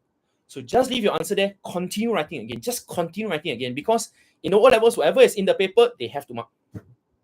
Okay, they have to mark. Okay, just take note of this advice that I have for you. Agree, Mr. Tay? Agree, Mr. Tay? Don't use something, don't use anything, don't use someone, stuff in your explanation. Be specific. Your purpose questions, your PAMO, your purpose. Okay, to persuade, to convince. Read your provenance carefully. Read your provenance carefully to pick out the audience of the source. Now, if it's Harry Truman talking to his Congress, the Congress is the audience, not the US citizens. Okay, the Congress is the audience, not the US citizens. Okay, so your audience, your purpose, there must always be a message. If I want to convince, okay, if I want to convince, I want to convince Mr. Tay, okay, I want to convince Mr. Tay. Then the next question ask me is, sure, you want to convince Mr. Tay about what? I just want to convince Mr. Tay. But about what, sure? No. Just want to convince Mr. Tay. That's exactly what you are doing in your exams. You are giving me your P and A, your purpose and your audience. Convince Mr. Tay. But you're not telling me convince Mr. Tay about what? Convince Mr. Tay that coffee is the best drink in the world. That is the message of the source. Then my outcome is so that Mr. Tay will buy more coffee and drink in the staff room before he works every morning. That is the outcome of the source. The outcome is what the audience must do in order after listening to what you are saying. And the thing is that I cannot just put you convince Mr. Tay. You have to tell me convince him about what lah. Because a lot of you are just to convince Mr. Tay to get a cup of coffee. You are telling me your P, your A, and your O, but you're not giving me your M. You must give me your message, please. Serangoon side. Okay, please. Okay. And yes, and I will reiterate that Mr. Tay, what Mr. Tan says, audience can be detected using the provenance. Okay. Okay. Yeah. Agree, Mr. Tan. There's no need for extend. Just agree, disagree, reliable, not reliable. No need to say reliable to a large extent. No need to say reliable to a small extent, because the moment you use these words, you actually change the meaning of the entire paragraph. All right. Oh, and one more thing. If you say it's reliable, cross-reference, right, must be to support. Unreliable, cross-reference is challenge. Please, okay. Hey, Nappy, you talking about my hair or you talking about Akesh's hair?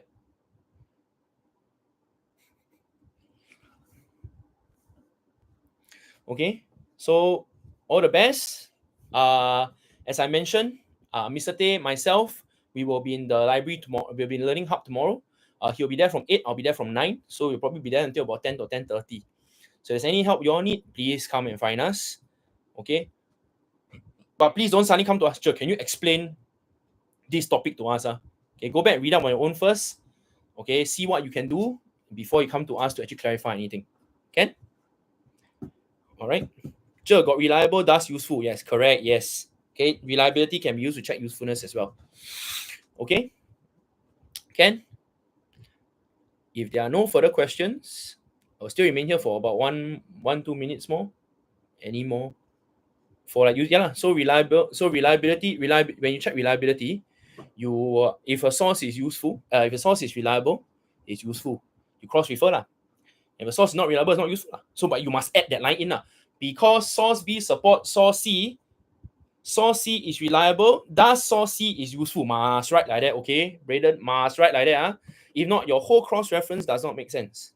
Okay, your whole cross-reference does not make sense. Okay? Any other questions? Any last questions here you all need any help with?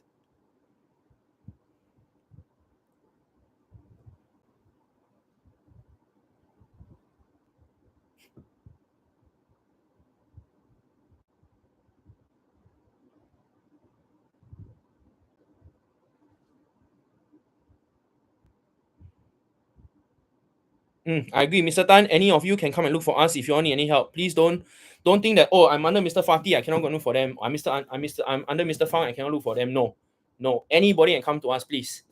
Okay. If Mr. Fatih might not be available. Mr. Fang is away on exam duty as well, so he may not be available at that time as well. So please come look for us. Of course, anyone who has my number, our numbers, please also you can just text us and ask. I think I have a few questions there already. I will look at it later on. Okay. Sure, who you predict will be top scorer? Mr. Tan, Mr. Tan, Mr. Tay, myself. Of course, three of us. They want to say what, right? Okay. But not only for useful, but is that not only for usefulness? Oh yeah, Mr. Fatih got lessons tomorrow. Brandon, sorry, can you elaborate your question a bit more? What if they ask about how far the source prove you can believe? Okay, your hybrid question, So Z, if they ask a question on how far does source A prove that you can believe source B, first things first, okay, thanks Z for that question. What I personally would do is I always tell my students also, if I get a question that has two sources there, the first thing I do, please go and compare both sources. Okay, go and compare both sources first. If both sources are, say for example, if both sources are similar, then you can say that one source proves that I can believe another source. If both sources are different, then this source does not prove that I can believe the other source. Z, can you understand what I'm saying, Z?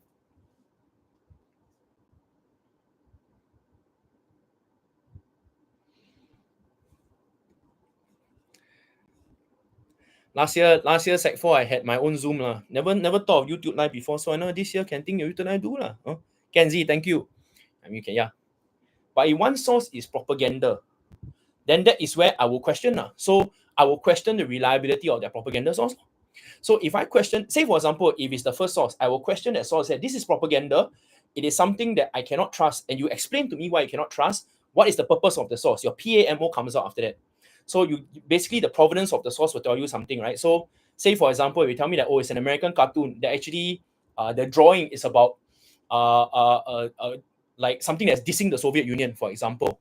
So you can say something like, oh, because it's an American source, it basically is expected to say something negative about the Soviet Union and put itself in a very good light. So you explain why the source is something that is a bit more not very reliable in that sense there.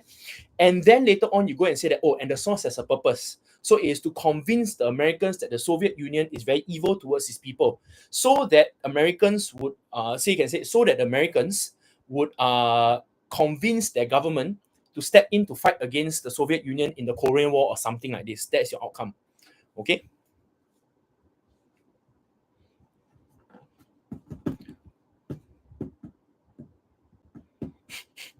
Mr. Tay, that's what I will do also. I change it to my students' name at nobody's business. So you basically jump into provenance like that. That is if it's a propaganda source, Z, I can use cross-reference as well. So I cross-refer to another source. Of course, we do not advise you to cross-refer to a pictorial source. Okay, we advise you to cross-refer to a textual source. Why is that so? Because based on the advice that we get from Mr. Tan, usually pictorial sources are a bit more unreliable because it's always the purpose to, say for example, propaganda poster, right? Why should I mean, how can I cross refer to a propaganda poster when I know immediately that the propaganda poster is unreliable? So I cannot say, oh, it proves it is reliable because I cross refer to this propaganda poster. It doesn't make sense, right? So we will advise you not to cross refer to any pictorial source. Now, in the event that all the six sources, right, you can't even find one source to cross refer to one source, then contextual knowledge. You have CK, right? We have a contextual knowledge, right? That is the beauty of taking a history paper as compared to an SS paper, because your history paper, you can bring in your contextual knowledge, whereas for SS, you can't. Okay?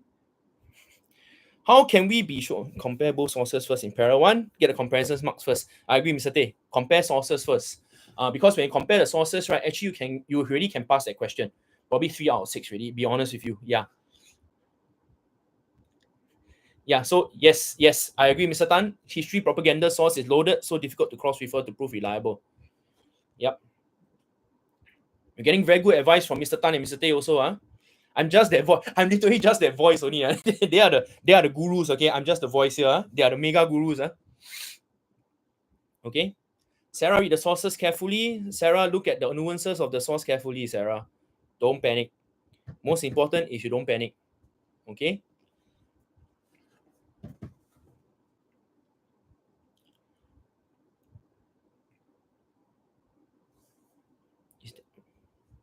Braden, yes, the reliable thus useful is for the last part of usefulness are correct. So you do the proper cross-referencing and everything like how you do for reliability question, but you end off the line, because if not, it will just end off as a reliability answer rather than a usefulness answer, if you get what I mean. Yeah. Mr. Tay, don't be so modest, can? Okay, any other questions you all have for us? It has been yeah. Sarah, one more thing you can do to make sure you don't misinterpret, look at the source as a whole. Okay? Because sometimes when I realize one of the bad things that we tend to do, or at least you all tend to do, is you all read part of the source, you all pick out certain evidence from the source, and you all think that, oh, this source is very positive. But if you read on, actually there's a but somewhere, or however, or there's a second part of the source that it tells you a totally different thing altogether.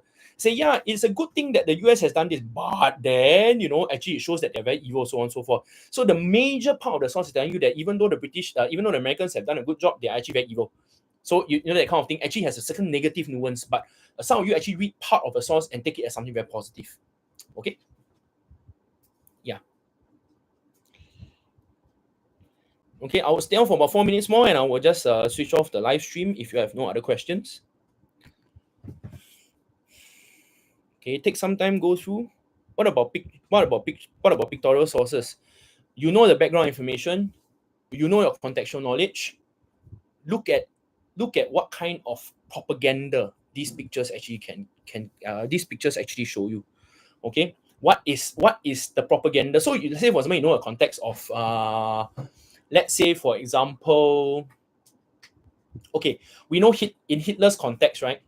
Every of the posters that come as propaganda posters generally are talking very good things about him, right? So you roughly have a certain idea that this is a okay, like say for example, the N level paper this year, there was a question on it was about the Munich Putsch. Okay, and source A was actually a stamp, okay, commemorating the event, which was the Munich Putsch lah. And they asked, what is the purpose of this source? Okay, the whole point is that Hitler was actually hailed as a hero by the Nazis for starting the Munich Putsch, and in that sense, they sort of rewrote history, because what Hitler did was actually he ran away like a coward. Okay, and he eventually got arrested lah. But they made him they draw pictures or make him look like he's very good and stuff like that. So in that sense, that it made Hitler look as he was like a pioneer of revolutions. He was like he was the one who started the whole ball rolling that actually led to the rise of Nazism and making Germany great again, in that sense there. So the nuance of that source generally is trying to commemorate event that Hitler actually started the ball rolling and Hitler actually succeeded in doing something. So that is the kind of nuance that that is the nuance that you have to get from certain sources by looking at the background information like Mr. Tay mentioned, by thinking about what your contextual knowledge is as well. Okay, that is why, right, you should never go in for your source-based question, even though, yeah, you all can say, actually, I don't need to study for SBQ. I don't doubt that, but you still need your contextual knowledge. You still need a bit of the context in order for you to be able to understand the sources better. If you have no idea about the Korean War, you go in, you will be blank looking at the sources. You will be like, I don't understand what this is all about. Why is this talking about this? Why talking about that? You mean, say for example, you mean the South Koreans actually attacked the North Koreans, man? When did that happen? There were border skirmishes before that. There were border skirmishes in 1949. So these are things that you need to understand. Things that you need to know about the case study in order for you to understand the sources better a bit. Yeah. Does source what made you surprised about the comment made in da da da da? So what is your question there? By the way, how do I know? Stop describing and start explaining. Joey, as long as your description has a good has given sufficient information and it has historical knowledge in there, your description must have historical knowledge. It should not be just limited to smoking your way through, which a lot of you did for your prelims. That's why a lot of you lost marks. So you need to have historical knowledge I say, for example, you don't have to specifically mention that, oh, on the 21st of August, this happened. But it's more of the fact that, for example, in terms of Hitler, his like if you want to talk about the skillfulness in manipulating politicians, you can talk about how he tried to manipulate Hindenburg, who eventually said that no, I'm not going to let you be chancellor. Then when he tried to persuade him again, then when no, I'm going to put von Papen there. So these are things that are historical facts that you can never run away from. Okay, like what Mr. Tay said, don't put say something, someone. Okay, these kind of things. No, you must have historical facts.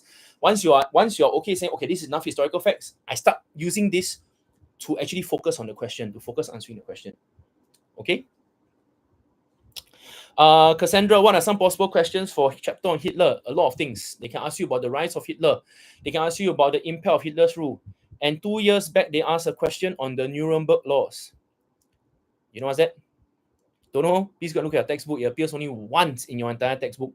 Okay. They ask a question on they can ask you anything at all. They can ask you to explain why the Nuremberg laws came into place.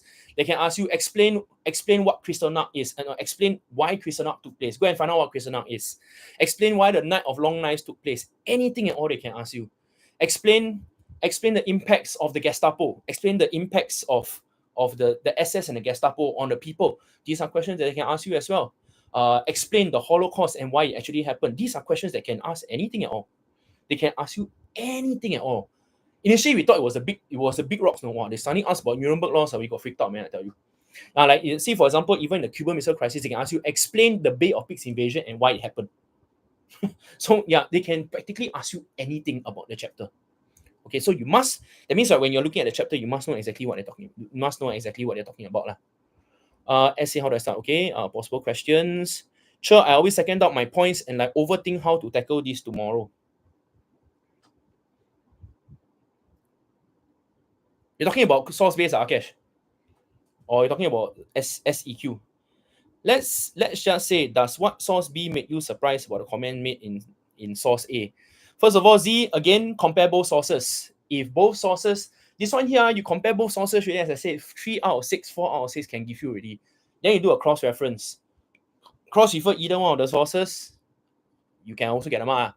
In this sense here, I cannot say which is actually the main source in a sense, because both sources, as long as the source is rich, you actually can use the source to do a cross reference. Okay. But generally it is that, I mean, we have seen the Marcus report in previous year. In this question here, source A is the one, because they're trying to say that does it make source A surprising? So does it make source A surprising, right? So actually source A is the one that you want to focus a little bit more on. All right. Okay.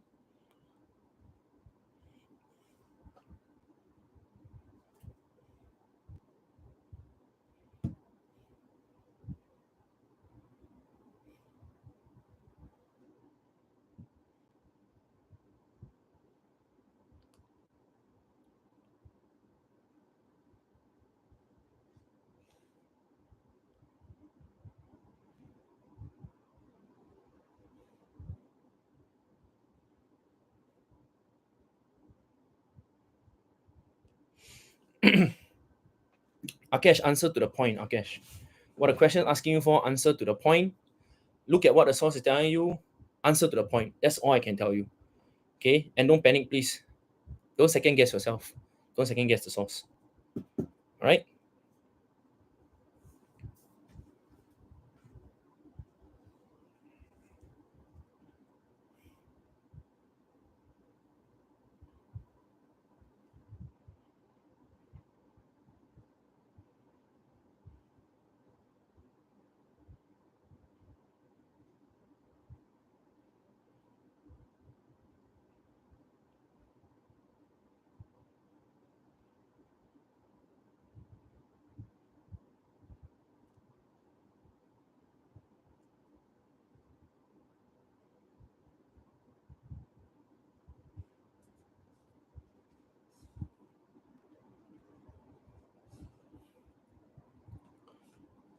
What do you mean by 2 points?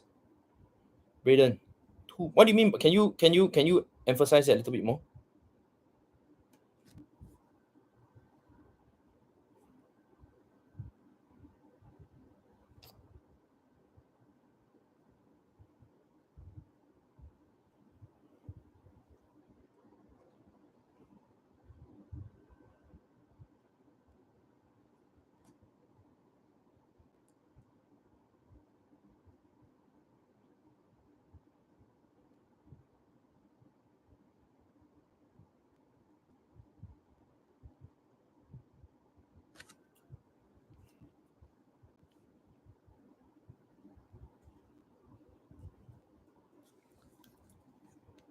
Okay.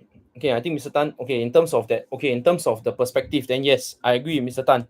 You can actually can have two sides.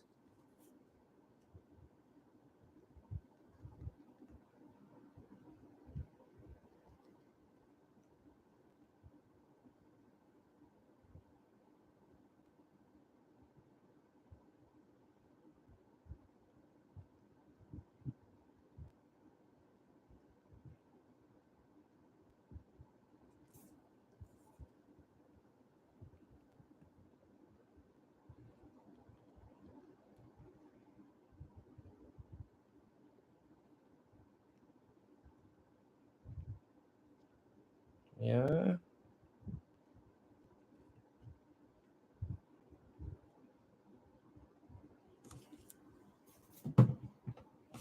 Okay. If there are no further questions, we'll see you at the library tomorrow morning. Mr. Tan, Mr. Tay, thank you so much for the time this evening as well, for being with the kids for the last 2 hours, 15 minutes. So, Mr. Of course, I eat already. I'm not where got energy to stand. Say, wow, Ethan, your question very solid, Ethan. Now you ask me the question, I also don't know how. I don't know how to explain to you. Okay. Uh, I'll see you all tomorrow morning. Mr. Tay and I will see you all tomorrow morning. If you have any questions at all, keep the questions coming if you all need to. I know there's some who have texted me. I'll reply you all soon. Okay. Keep the questions coming. Anything you all need, just drop us a text. All right. Take care and all the best for tomorrow. We'll see you tomorrow. I'll see you after the paper. Okay. Bye bye.